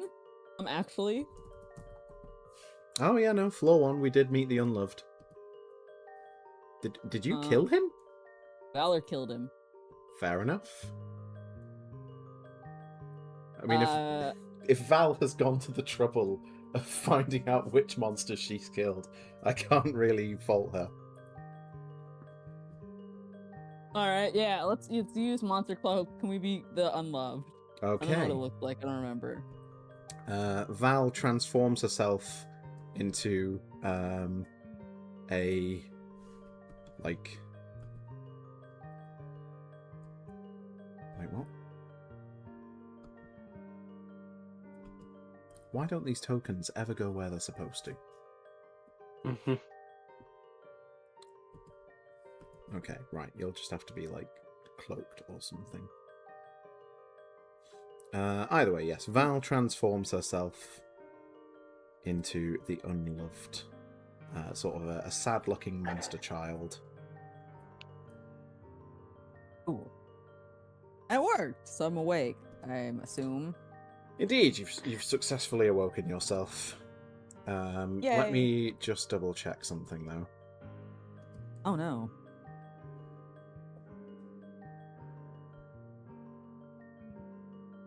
Are you checking the same thing I just checked, Benjamin? Maybe, I don't know. Yeah, okay, because you're in a +1 light level, Val, the illusion immediately breaks after you make it. So Val briefly transforms into a monster and then immediately returns to being Val. On the plus side, though, she's awake. Rune just sits there and goes, Shut up! Oh my goodness, you're so annoying! Right, you two! Vala, like, grabs her axe and, like, smashes it down the aisle. I am not listening to any more of this arguing! Whatever's happened today, can you just, like, talk about it like people? Or I can dream back down to the Gabillionth War. What's that going to solve, Val? What is that going to solve? Well, I wouldn't have to talk to Rune. And, you know, maybe things are just best if we don't talk to each other. And I'm sure Rune can agree. At this point, obviously, you don't see a change in Vala's face, because it's very hard to read what exactly her emotions are. But she pauses and nods. Yeah, I suppose that would be what's best for Wren, isn't it, if these two people aren't talking to each other? What do you mean? What do you mean by that? Well, obviously, you know best, and, you know that if two people that Wren cares about don't like each other at all and refuse to speak to each other, that's clearly not an issue for Wren. No, that's not what I'm saying. It's because... What?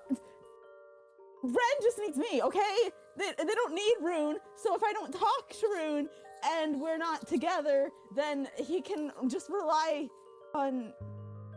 You see what I'm saying? No, I don't want to play games. We're not playing games. I don't like games, actually. So I'm just gonna sit here and I'm gonna do some dreamcraft and we're gonna pretend that we're the only two in the room. You leave Wren out of this because he's not here and I don't think it's nice for you to invoke his name like that.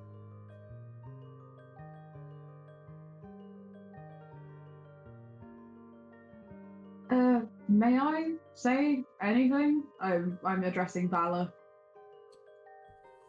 Go on. I'm going to tell you what happened today, Vala, because I know Valerie won't. I revealed to Valerie that me and Amelia are now dating. Yeah, that's about what I got from the situation. And given her reaction, both earlier and now, I am getting the feeling that Val may be a bit jealous, and for that I would like to apologise if I put her in an uncomfortable position. Apologizing? Right after you're just flaunting everything in my face. Yeah, you have it all. Girlfriend, Wren, friends. You know, I think we're starting to see some progress here. You think I have it all, Valerie? Are you fucking kidding me? Mm-mm. You haven't even taken the time to try and properly get to know me, and yet you've made an assumption that you think I have it all. You know what? Fuck you. That's exactly what I'm saying. I'm saying we don't need to talk to each other, and we don't need to understand each other. We can just... Yeah, but you're pretending that you do. You're pretending that you know that I have everything. And shock horror, Val, I don't. I was having a moment of glimmering having a moment of glimmering happiness. I didn't know you were going to be there with Amelia. And I had arranged with my friend Dorian that I wanted to introduce him to my girlfriend. And I still wanted to do that even if you were there. You're the first person in our friendship group that knows that me and Amelia are dating. Well, I wouldn't say the first anymore. What do you mean? I mean, well, think of all the people who Who are did you probably tell? watching us. I'm just thinking of all the people who are probably watching us. Wren. Help, anybody? Help her! So, first, you assume that I have everything, and you are making assumptions about me while you're claiming not to know me. Secondly, you're gossiping behind my back. Third, I believe if it was either the last stream, I think it was the last stream that we were in, I tried to be nice and I tried to help you and mediate so that, Wren wouldn't have to see us fighting all of the time. And I tried to help keep you safe for Wren's sake, and you decided to throw it back in my face and storm off. What part of what Vala said about Wren means nothing to you? Okay. You're not doing this to me. You're not doing this to me. You're telling me what Wren wants. No, I'm not. In all due respect, bye. I don't know if I can. Oh, by the I don't know what Wren wants, and I honestly don't think you do either. I listen to Wren and what he says, and I try and base what I think my relationship should be with Wren off of what he says to me. As a note, Val, you can't move because your dreaming up was your movement action. I thought so. I'm just gonna move to the corner then. I'm not listening. Okay. Also, Vala, I'm just going to tell you this because I don't think Valerie is paying attention to me anymore. There is a shabby detective that's walking around that's claiming that Joker has been killed. I think they might be trying to set me up for to take the fall for her murder. Here are the notes. I'm happy for you to see them. Yeah, just give me a second. Vala turns away from you and hefts her axe.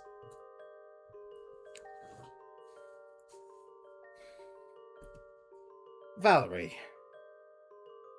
What? We wake up. I'm so tired. Why can't you see how irritating this is for everyone? Yeah, so I think what's best is we just leave each other alone. No, that's not how that works. At some point, you are going to have to work with Rune. We are all dreamers, we're all stuck here, and we need to be able to rely on each other. It could be cordial, I'm sure. Wren needs to be able to rely on you both. See, I want to say I don't know what you want from me, but I feel like it's pretty clear. But the issue is I don't want that. I don't want to be friends with Rune. You really do think you can look after Wren all on your own, don't you? I was doing a pretty good job.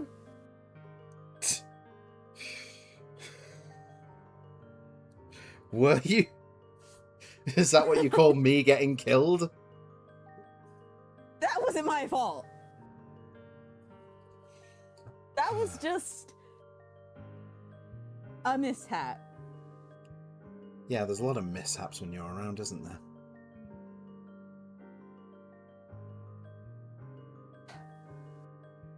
No, fine. How about you go take Rune's side? You go be their familiar for the rest of the dream, as they asked, and leave me alone. That's all I'm asking. I don't think I'm asking for very much. Please. I'm just waiting to wake up, okay? I'm just waiting to wake up, and maybe Wren will want to hang out again, and everything will be fine.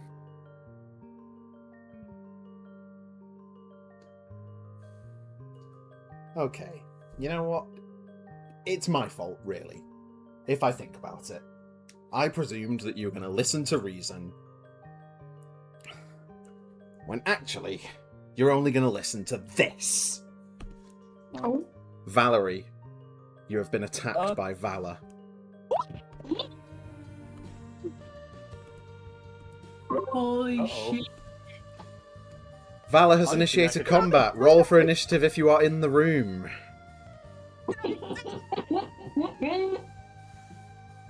Oh my god.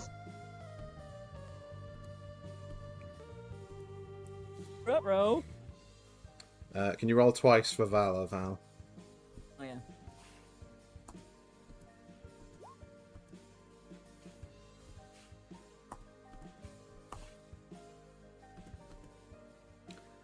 Okay. Let's have a look. Okay, Valor's first attack misses. She crashes into the bookcase right next to Val, knocking the products loose. Val, it's your turn. Crazy? Come on then, you want to protect Wren? Hit me! Show me what you can do! Fine. Fine.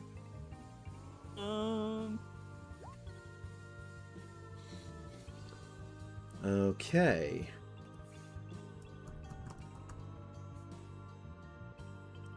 Hmm.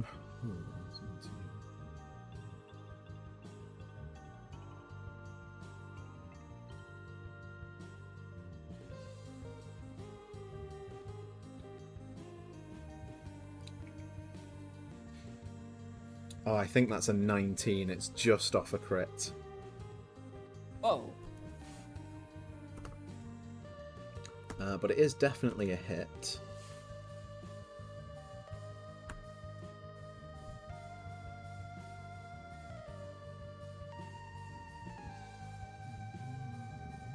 Yep, okay. Okay, you strike Valor.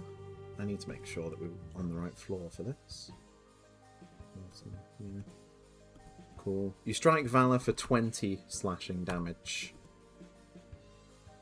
Plus 5 bleed damage.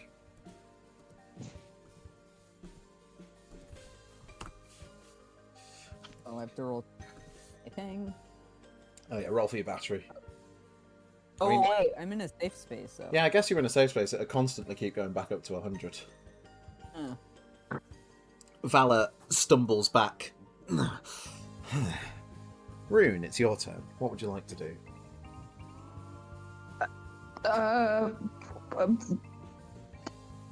Do you want me to get involved? Rune is gonna call out. No! This is our fight. Cool, I'll just stay back here. I've never heard those two agree before.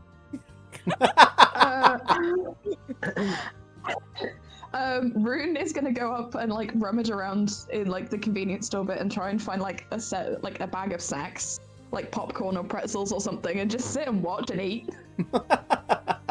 Very fair. Okay, Valor I've been turns told. around. And Valor lunges once again. Oh, fuck. These are terrible rolls, Val. Oh, I forgot she has 2 damage reduction. Hold on, she should have taken 2 less damage. But then she takes 5 from bleed. Her axe slams into the wall again as Valerie rolls out of the way. Valerie, it's your turn. Okay, Valor. Are you even trying? Are you just trying to scare me? Ugh, shut up!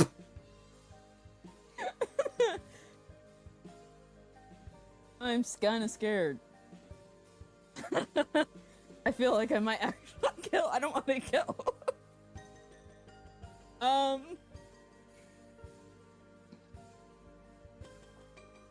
Yeah, it's sure.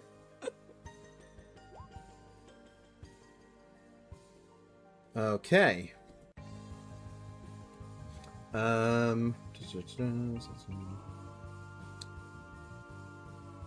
Okay, that's another 20 damage to Valor.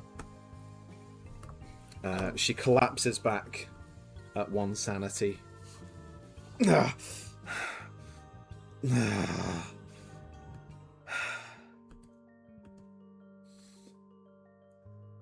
Right. I point my scythe at Valor's face.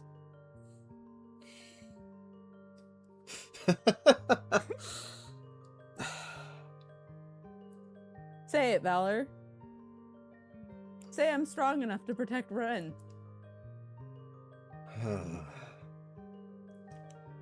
You don't have to. Yeah, you're definitely strong enough.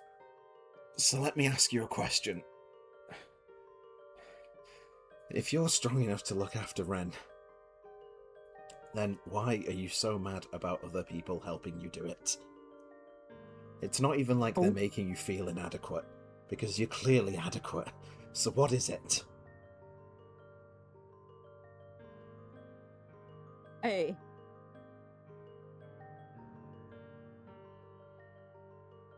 If I...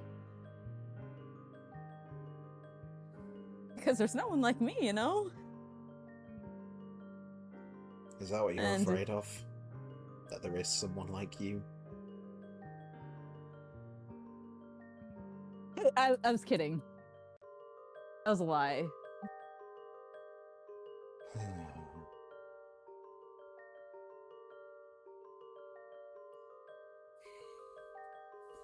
Rune, Oh, you're talking to me now.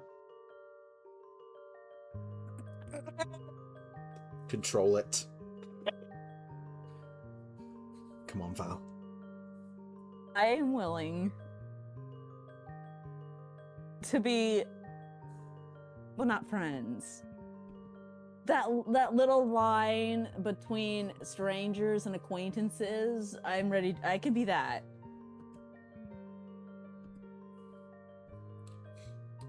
Rune, you see Vala stood just behind Val, like, nodding pleadingly. On one condition. Oh. Stop making assumptions about people you barely know.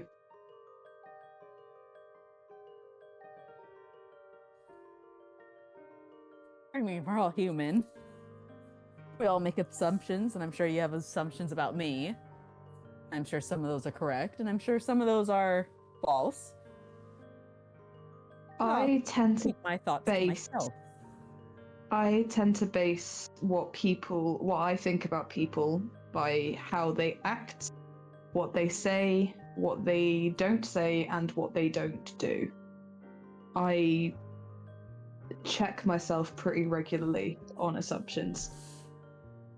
In that case, I think you would benefit from doing the same, and I appreciate your candor. Rune. Hmm? You say you make assumptions on what people do.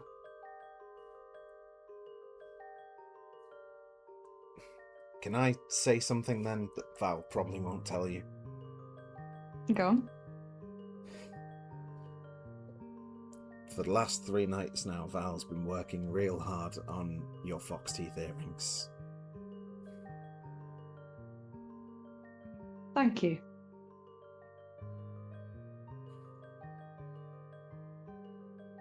And Rune is going to grab one of the bags of snacks that they hadn't opened yet and toss it to Val. I'll accept it. An evil open and person eat would it. make you roll dexterity for that. Which one of us or both? No, it's fine. We won't roll for that. But Val catches the snacks, and Vala looks back at her. Well, I think it's progress. And, you know, Val, I'll be honest, I really expected to win that. I'm sure you did. You're stronger than you look with that scythe, huh? And I'm only gonna get stronger. True enough. Valerie, Yeah. please open your character sheet. Did I get a Valerie affection point?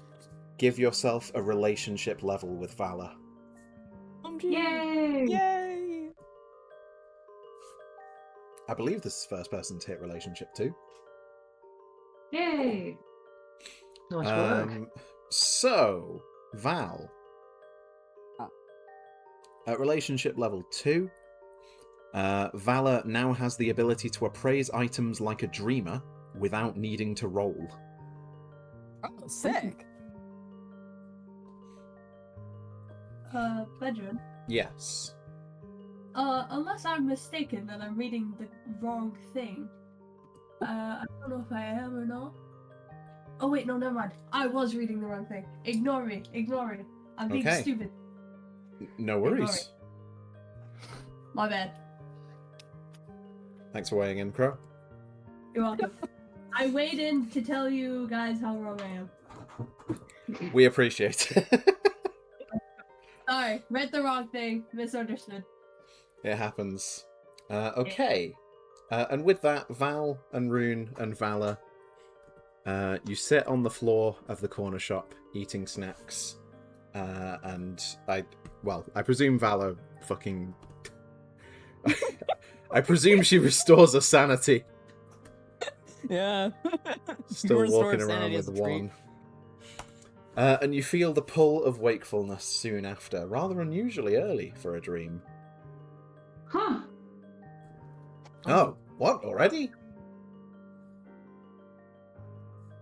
Well, I'm glad we got this chance to talk, I guess.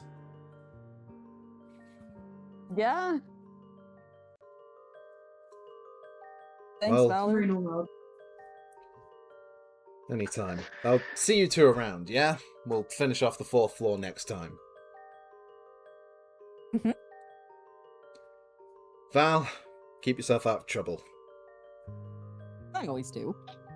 Rune, Hmm. keep Val from keeping herself out of trouble. I will try. Could you possibly do me a small favour, Vala? Yeah? I've told Jezebel, or asked Jezebel, to go and find Ember for me because I didn't have him with me. Would you mind making sure Jezebel and Ember get these notes? Yeah, sure. Thank you. Are you sending me these notes? Or are these just notes? These are just the notes of the discussion that was had with Lieutenant Oh, Detective. the Lieutenant so- Detective notes, yes. Yes. Wonderful, yes, that's fine. Okay, and with that, you all awaken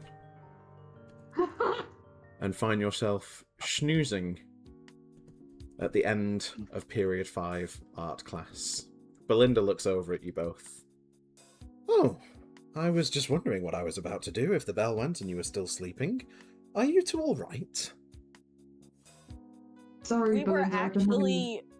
It's a new type of art. You see, you dream and then you draw your dreams. It's Ah, yes. Therapeutic. Rune, you Mhm. mentioned you were doing something similar. Fascinating. So you've been catnapping in class to gain inspiration, as it were. I suppose. Very interesting. I look forward to seeing what you produce then, Valerie and Rune. Rune will nod, pick up their pencil and wave it like, yeah. And with that, as college comes to a close, Rune, you check your phone and realise you got a message from James like 45 minutes ago asking if you're going to Circus Society, which is happening right now. Rune texts, yes, fuck, I fell asleep in class, be there in 5. And Val, what would you like to do? I think I'm just gonna head home. Okay. Oh wait, hold on. I think I told Amelia I was supposed to run with her after school. You did. I don't know if she's still there, but She is. She has PE period 5, so she's around. okay. Well, I'll go meet her. Wonderful. You and Rune head out. You see Amelia waiting for you. Hey, Rune, you're it's circus, right? Yeah, I'm running late, so I'll text you later, yeah? Yeah, no worries. Me and Val are going to go for a run now, apparently. Are you sure you're up for this, Val? Yeah. Have fun, you two. And Rune's gonna, gesture to Amelia to bend over. Amelia bends down and gives Rune a little kiss on the cheek. Rune reciprocates and then waves goodbye to the pair and moves off. Okay. Rune, as you're heading to Circus, you get a text from Amelia. They just say, sorry for the short notice. and also running with Val, question mark, question mark, question mark. Rune texts back saying, no worries, you two have fun, we'll chat later, with a little kiss on the end. Okay. So, you arrive at Circus Society with Dorian and James, but Wren is unfortunately absent. He is busy being an epic gamer on voice call with his Discord boyfriend. I hope that statement did psychic damage to everyone. So, Rune and James, Circus Society, what are you doing today? Rune is gonna speed in, say sorry, wheel up to Dorian and say, do you want to lead a warm up quickly, Dorian? I just need to chat with James about something. I think he's trying a new technique today, so just want to make sure he's going to be doing it safely. Yeah, sure. I was already about to get one sorted. I've got my playlist on. He immediately turns on the ABBA. All right, ladies, let's see those jumps. Here we go. Oh, for fuck's sake! This guy rules. Have I not spoken to him yet? Rune will roll their eyes and then feed over to James, grabbing him by the coat sleeve and pulls him to the corner. Rune, roll for strength. Oh fuck!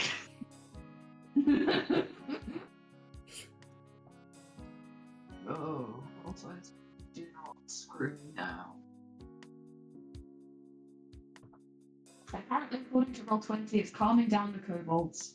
Oh, okay. Well, I'm glad. Are there any fucking kobolds in Dancing in Limbo? Okay, you fucking yonk, James. Yeah. Oh, okay.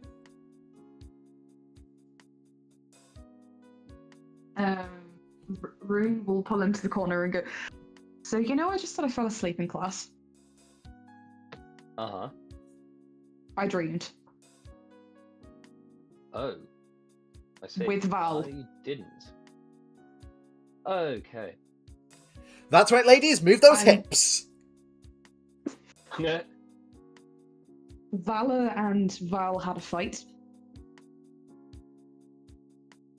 Okay. As in, an actual physical fight. Valerie nearly killed Vala. Wow, I didn't know familiars could do that. I think Valerie was trying to get Val to see that the animosity between me and her was harming her relationship with Wren. And Val, predictably being Val, was not being particularly responsive, so Val turned to violence. I see. Tough love. Yeah, it worked. We are apparently the border between strangers and acquaintances. Well, that's better than active hostility. So how did it start exactly? It started with us both falling asleep in the art room, landing in a really dark part of the dream, which I've established as the 6th floor. So I'm going to put a sigil in there. Good idea. And the reason I established it was the 6th floor was because when I dreamt up I found the 5th floor safe room, which is our form room, by the way. And it's a balcony that leads out over looking at all the angels. Remember what Jezebel told us? Sisters, yes. Yeah, luckily they didn't see me. I dreamt up, found Jezebel on the 4th floor. She went to go and get Ember. I ran into Lieutenant Detective, which is a shabby man who I'm assuming is a monster type, who apparently has informed me that Joker is dead and has been murdered and was trying to find suspects for her potential killer, which, after what I told him, not knowing that that's what he was investigating, makes it kind of likely that I might be being set up for her murder. That's it, stretch those glutes! Yeah, he's got a hell of a strategy by the sound of things. So that happened. I assume you didn't. I think No. we would have heard about that.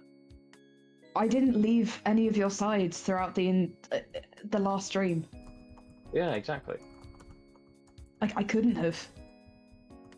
And also, I wouldn't want her dead anyway, but that's another discussion to have. Wow. Ouch. Okay. And then Val showed up with Valor after that. She tried doing this weird glamour thing and turning herself into a monster, but because of something, it didn't work for very long, so I started clapping sarcastically, and she kicked off at me, and I kind of kicked off back. And then Valor decided to kick off at Val. Huh. Oh, And you two are on marginally better terms now. I would say we're tolerating each other. On that note, Dorian knows, Val knows, and apparently Wren does too, because Val can't keep her mouth shut. So I'm just going to tell you at this point. Amelia and I are dating. Oh, congratulations. A couple of my classmates were hypothesizing about exactly that, actually. I didn't feed the Who? fire, but... Who? It's... what's Hedda's friend? Julian? Her lot? They were rumour milling. Okay, we need to talk about that. Oh my god, this is like Oh. a fucking train crash of all the different things we've set up this episode. But Holy fuck. while I fill you in, why don't I think I've noticed you've got a staff now? I, extend it. Sick. Do you want to run me through some of the basic moves you've been doing so I can make sure your form's correct? And I will fill you in on exactly why we shouldn't be talking to Chu-Yan about personal things. Okay, for what it's worth, she did the talking, but... yeah, so I've been using my dreamcraft as a subject to sort of get the ideas going for it, so I don't know if practicing in the physical world will make it much different, but let's see how it goes. And I get to it, I guess. Rune will fill James in on what Dorian told them about Missy and Chu-Yan and Ali. Okay. At this point, however, the warm-up has finished, so I imagine, you can correct me if I'm wrong, Isaac, I imagine James would take a bit of time to think about this anyway before he made a comment? What about Chu-Yan? Yeah, about the Chu-Yan situation. Oh, God. And I've been cordial with her. If it makes you feel any better, I've been cordial with Missy. Yikes, okay. Does Hedda know? Probably not, right? She's impossible to get hold of. Not yet. I get the feeling that me and you should probably sit her down. You're more diplomatic, and I feel like it will sound better coming from the person who found it out. I agree that I'm more diplomatic. I also don't think Hedda respects me, so I don't know how well that would go either. I mean, worst comes to worst, I think she respects violence. I could punch her. I think just Let's you have make that to... I really love the mental image of you walk up to Hedda, punch her, be like, your girlfriend's bad. My girlfriend? I don't have a girlfriend. Bad? Huh? What did you touch me? I was just thinking as you were discussing how to tell Hedda, I was like, actually, the best way to get this across would be through the format of multiple memes. Yeah, you say Hedda's hard to reach. Oh. She's almost always on her phone. She's still hard to reach for anyone that isn't Chu-Yan, to be fair. If Like they sent me a meme, I'd reply. Everyone's contact is Okay. saved as not Chu-Yan. Or not meme dealer. Yeah. Right. Okay. So therein lies a possibility of ways that we could get it through to Hedda. Oh gosh, I was going to say something else. Oh, I noticed Wren's not joining us today. Yeah, I haven't heard from him. As I say, I've been meaning to apologise for how the last stream went. I mean, You still I feel like... Pardon? You go. I feel like he's probably avoiding Valerie, so I'm sure we'll see him soon, I guess, but it just depends. I'd rather let him come to us. I agree. Was Wren the part of the subject of why you and Val came quite such to blaze in that little dream of yours? Yes. Me and Vala were saying that the way Valerie was acting was not in Wren's best interest, and Valerie did her normal thing of going, I know what's in Wren's best interest because I know what's in everyone's best interests. And me and Vala were like, lol, no. You really don't. And Valerie tried to say that I was trying to assume what Wren thought, and I said no, I wasn't. I was just responding to what he'd told me. And Val seemed to be unhappy that Amelia and I are now dating as well. That was a part of the contention. And the reason I kicked off at Val was because she made the assumption that my life is perfect. Right. Has it occurred to you that you and Val might equally be weaponizing your respective bonds with Wren against each other? You don't have to answer that now. I think that I don't think I know what's best for Wren. I'm not trying to take Wren away from Val. I am simply trying to do what my brother advised me and make more friends. And I don't deliberately pit like my relationship with Wren against Val. I'm trying to get her to see that the way she's acting is not helpful for anyone, including Wren. And I didn't bring it up, I was just agreeing with Vala. I'm not saying you're doing it intentionally, I'm also thinking Val seems to have very little in her life outside of her bond with Wren, which is currently under a lot of strain anyway, and I can't help but wonder that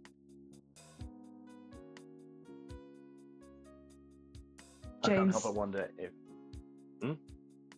what were you wondering? the fact that you've grown quite so close to Wren is great, and I imagine it's very affirming for him as well. I mean, goodness knows I've tried to bond with both of them in my own way. It could be a stressor for Val as well. Not excusing her, but it's probably exacerbating the friction you two have with each other.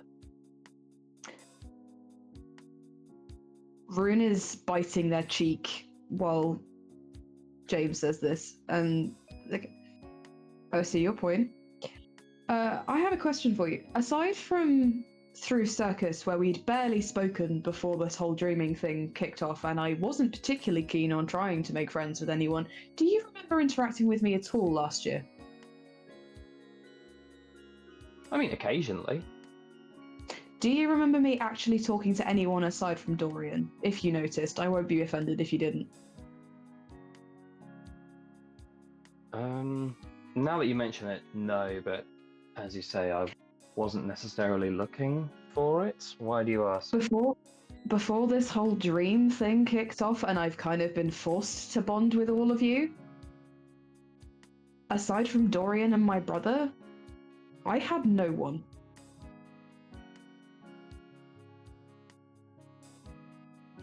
So I think I kind of get why Val is quite so attached to Wren, because I am very attached to Dorian and I'm very attached to my brother.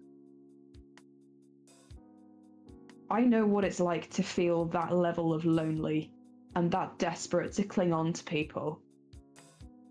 And I'm not assuming that you don't, but I'm just letting you know that I do.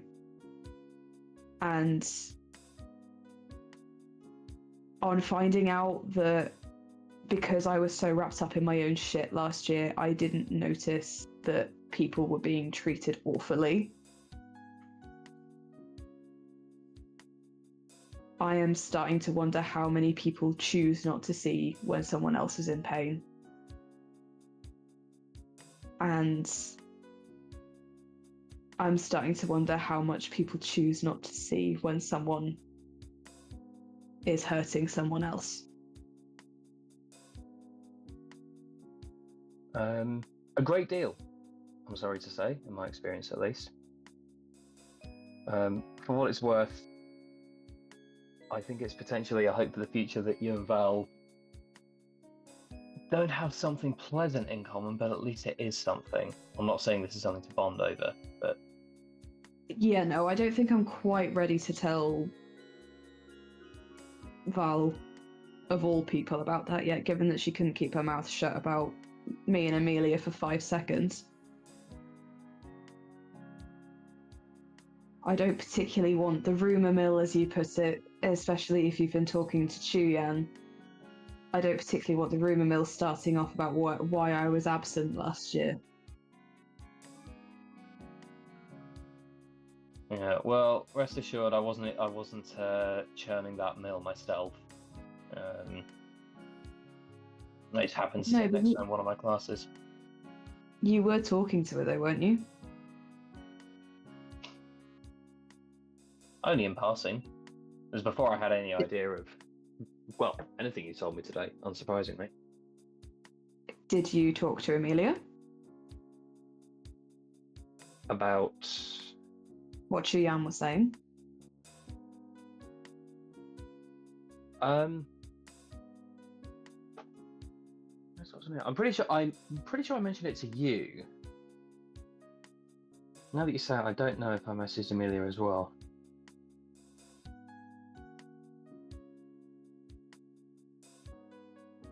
Right, that one's on me.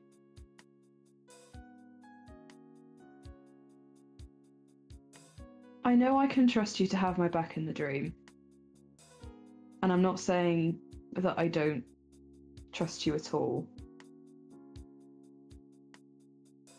What reason do I have to trust you in the waking world, James? Wow, okay.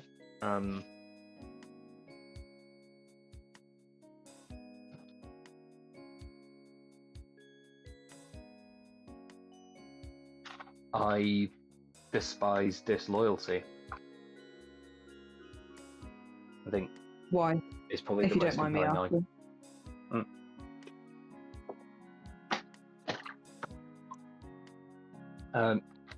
I do mind, to be quite honest. Okay, I'll back off. I'll be happy to say that I've had my fair share of it in my own way. I don't know if that's terribly compelling, but I think it's the best argument I can give you. Okay. I'm sorry for being quite so abrasive. It's okay.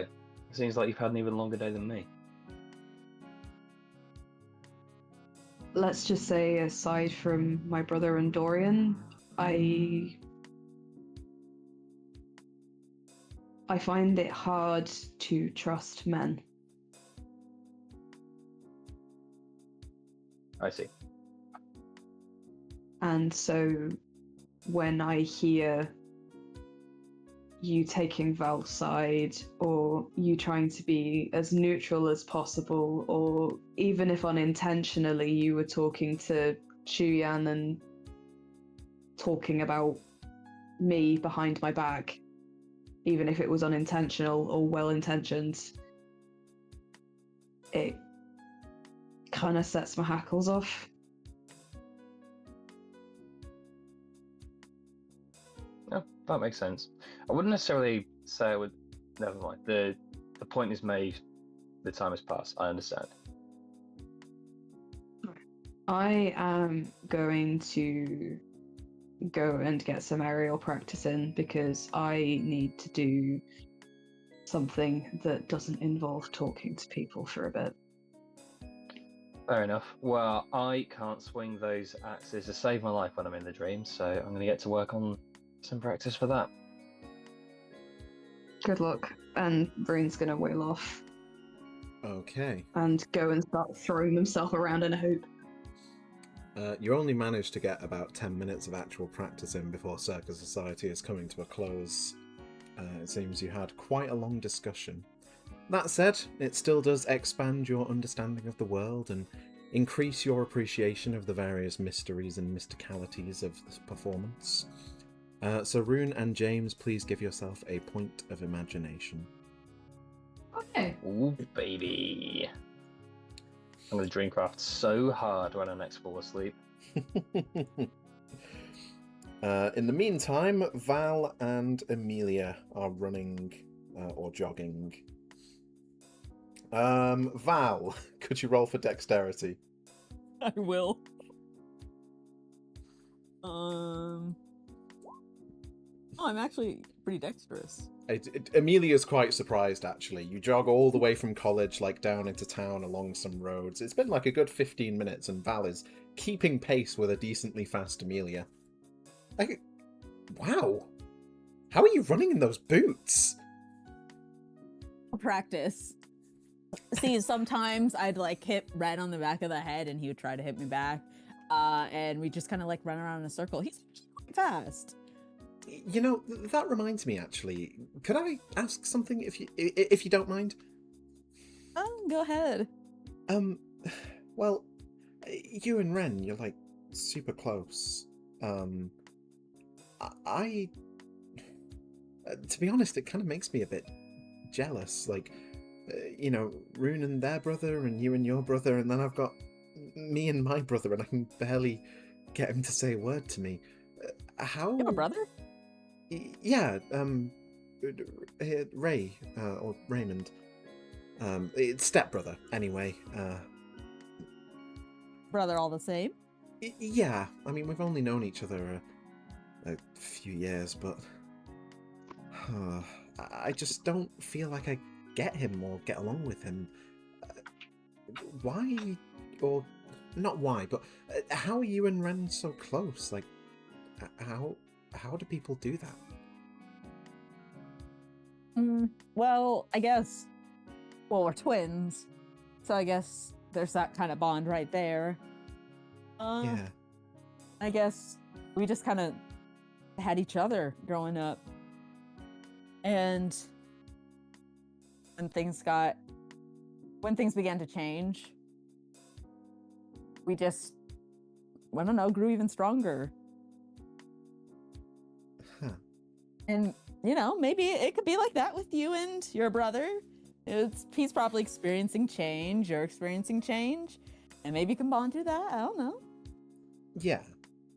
I'll just have to keep trying. I hope we didn't upset you with the whole relationship thing. That's not necessarily how I wanted to tell you.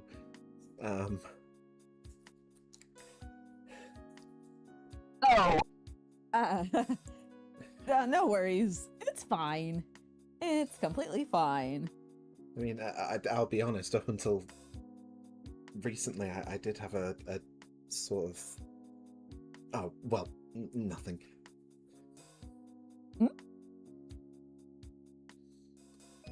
You can tell me. Val, roll for strength. And my strength. Not really, but we'll see. Well, I don't know, starting this year, I just kind of... Well, I like boys and girls, and apparently Rune. And, well, blue hair was, this is coming out wrong. Oh, that's sweet. I think I get what you mean. Yeah, well, that's good then. But it's still nice to be able to explore the dream with everyone. Yeah,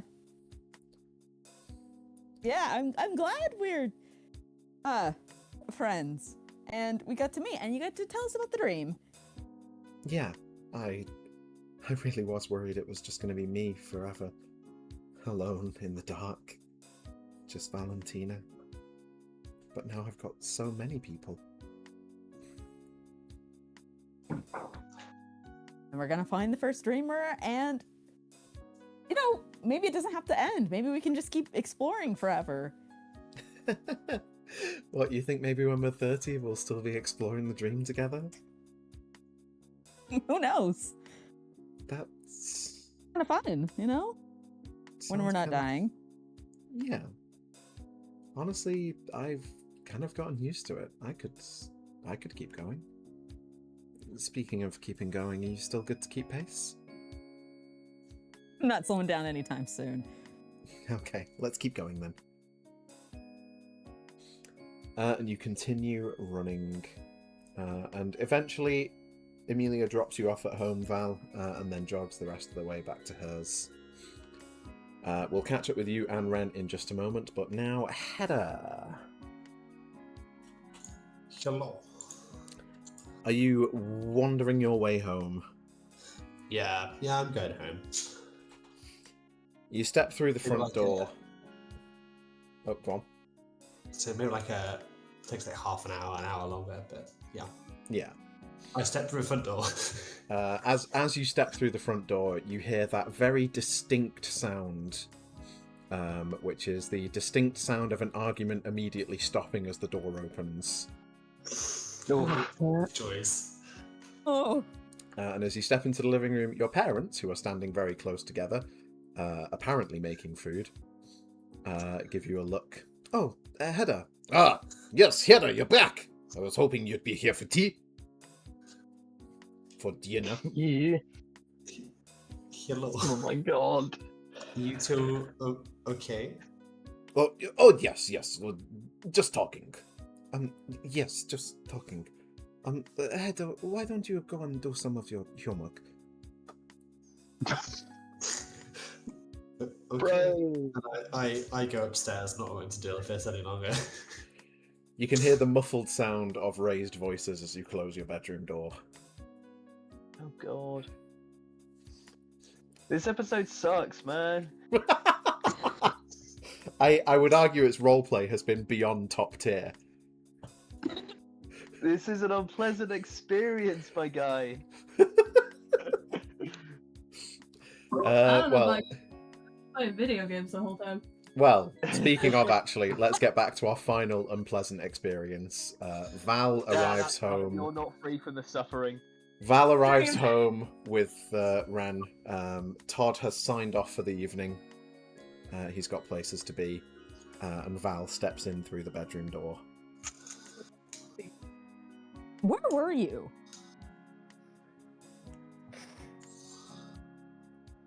I just didn't want to go in today. Are you okay? Are you feeling all right? Day off. I don't know. I was kind of looking forward to, talking. But I have some good. Well, actually, I have so many things to tell you. I guess you dreamed, but actually, monster dream, not like spaghetti and I don't know,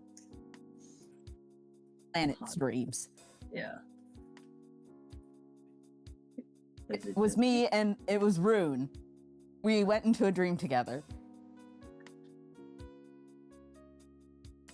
Yeah. And we didn't kill each other.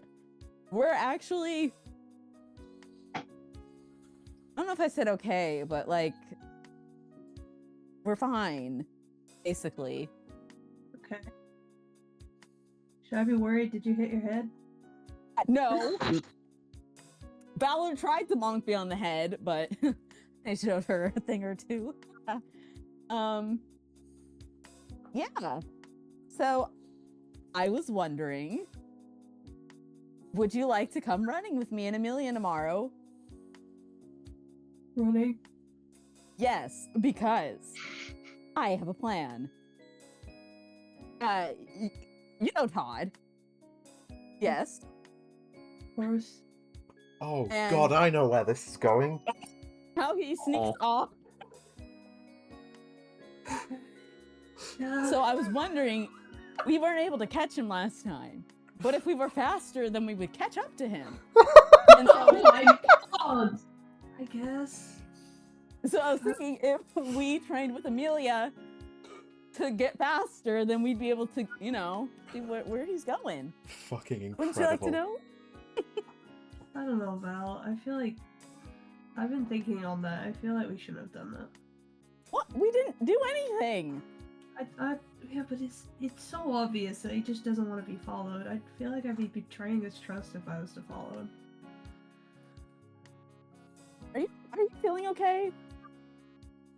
Yeah. You just seem off. I feel like you would have wanted to do this before. I don't know. Okay, but I know you're friends with Todd, and I'm But- trying to, you know. Valerie, if you had something that you really didn't want other people to know so badly that every single day, instead of hanging out with your friends, you go sneak off so that no one can follow you, and then, like, the people that you were somehow getting close with, you know he has no other friends, and then they follow you? Like, I don't know, I feel like that's just betrayal, right? I think it's curiosity. Yeah, well, curiosity killed the cat, Valerie. But satisfaction brought him back. Oh my god. Bro. Why did that whip though? That was sick. Well, not every argument can be solved with satisfaction.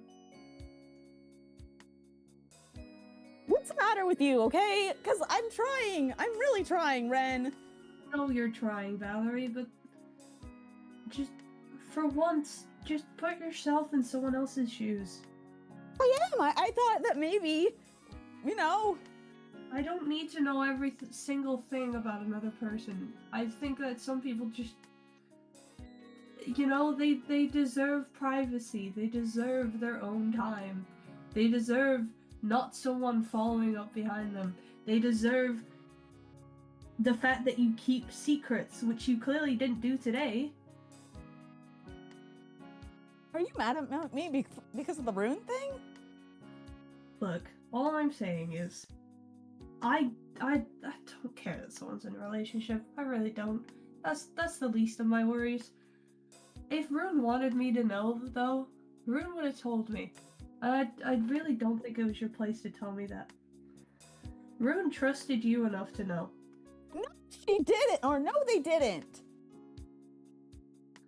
They were just doing it to get under my skin. And they were doing it, you know, to show their other friends. Didn't Not you me. sort someone else out today? I just so happened to be, you know, present. thought you guys fixed everything today. Well, this was after. I mean, well, this was before we, you know, dreamed. Still. And so maybe after we dreamed, I wouldn't have done that, but I did it before we dreamed, so. Okay, what would you have done now? If you could go back in time, look at the situation you were in, what would you do? Would you send me the exact same message, or would you change your end? I changed my mind. Okay. To what? What would you do instead? Nothing. You're so right, and I'm so wrong, so whatever. We just play Life Alliance. I don't think you get it, Valerie. I feel like Please, please, can we play Life Alliance? I've had enough today. I can't argue with you, Wren. Please, don't make me argue.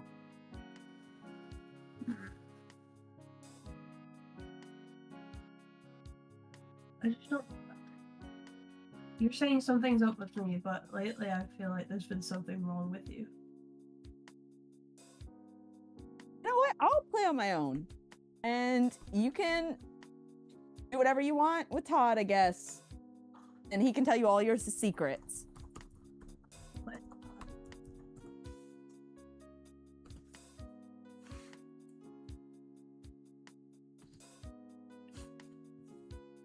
Okay.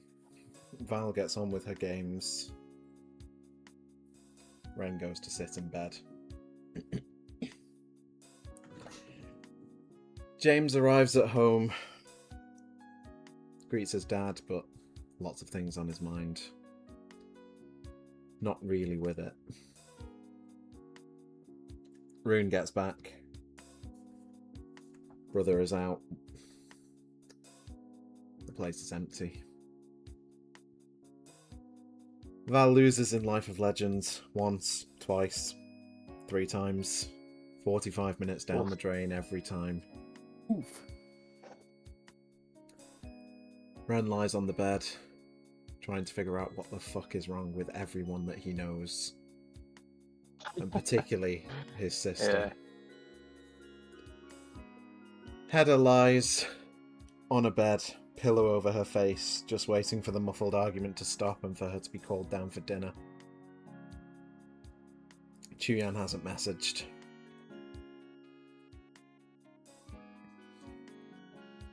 Rune. Hello. You get a text from Amelia. Mm-hmm. Just as you're sat there trying to figure out your frustrations with Val, trying to understand why she's so...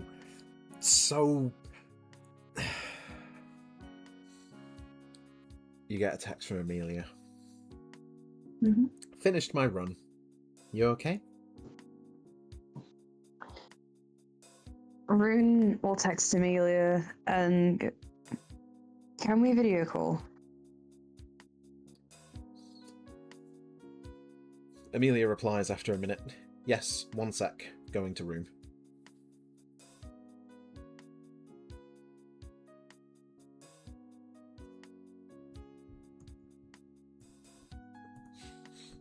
You get a call Rune a will moment wait. later. Mm-hmm. Rune accepts. Hey, Rune. You okay? I had a bit of a disagreement with James. Oh. You guys are normally on the same page. Well, before I go into what happened today, I think there's something that you need to know about me. Okay. You know, wasn't really very present and I was absent a lot last year, right? Yeah? Did you ever hear any rumours as to why that was? Not specifically, no.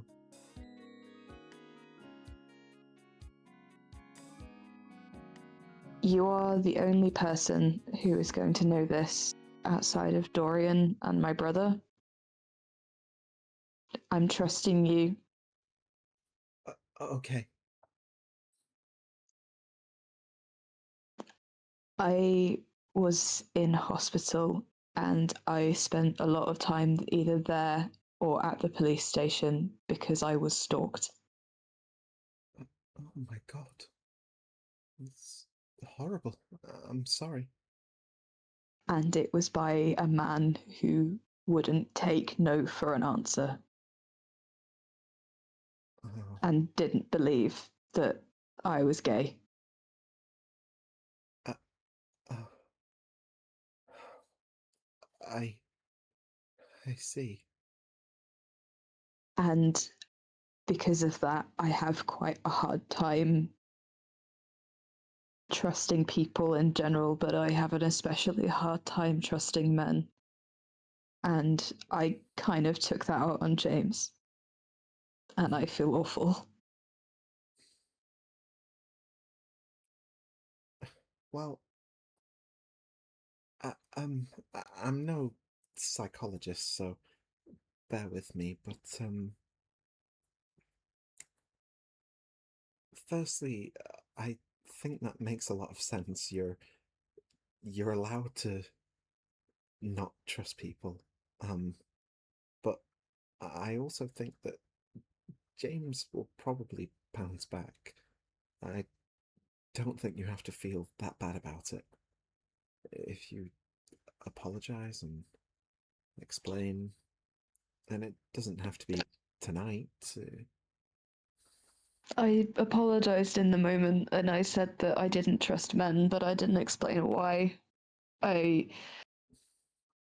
don't think I'm ready for a lot of people to know yet.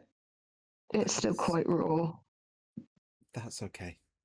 I wouldn't want to be rushing to tell anyone either if that had happened.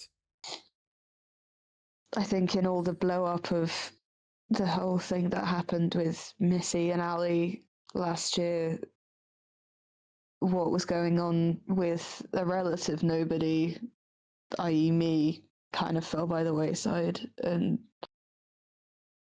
I'm kind of, it sounds horrible, but I'm kind of grateful because it meant that the rumour mill wasn't going about me. Yeah, I know what you mean. I'm sorry, Rune.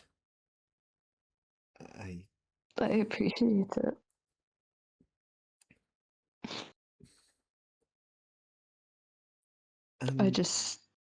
I thought you should know. Thank you for trusting me with that. Do you want to maybe come over tomorrow? At this point, Rune is like welling up and tears are starting to spill over their cheeks, and they're just going to quietly nod. Okay, I'll let my dad know. Stepdad. He's still your dad. It's funny, Val said something similar earlier. Oh god, me and Val are agreeing. It's funny, must be something in the air. I think there must be something in the air. She's been acting very strange today. Yeah? Yeah, in media studies, I think it was. She was, bunking off her work like usual. But when I looked over, it looked like she was learning sign language. Maybe she's trying to learn some BSL to talk to Wren when he's having a verbal shutdown. Maybe. Well, that's a nice thought, isn't it? Are you sure it was Val? Yeah, no, I double checked. Rune, roll for intelligence.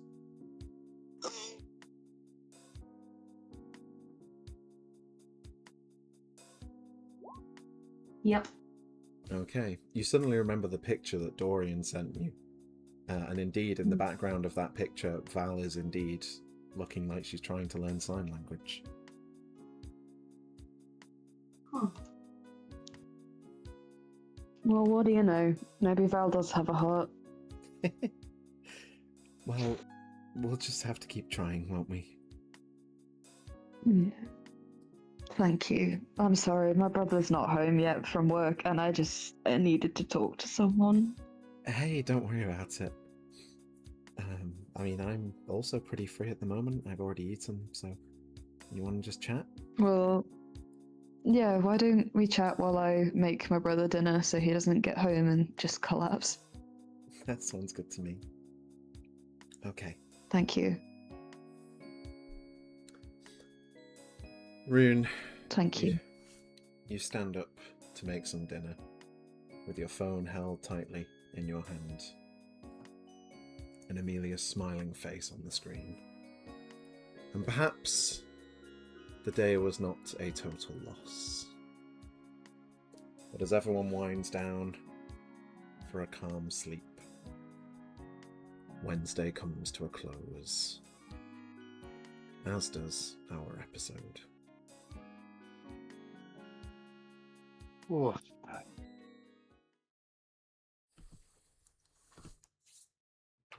Hey, gang. Good lord. Wow, what an episode! Good Well done, lord. guys. Oh. Well done, guys. We played the game. Wasn't that fun? Oh my god. I mean, props to Are you having everybody fun? for the insane roleplay today. Everyone was on top form. Yeah, I would applaud if the mic would pick it up, you know? Yeah, honestly.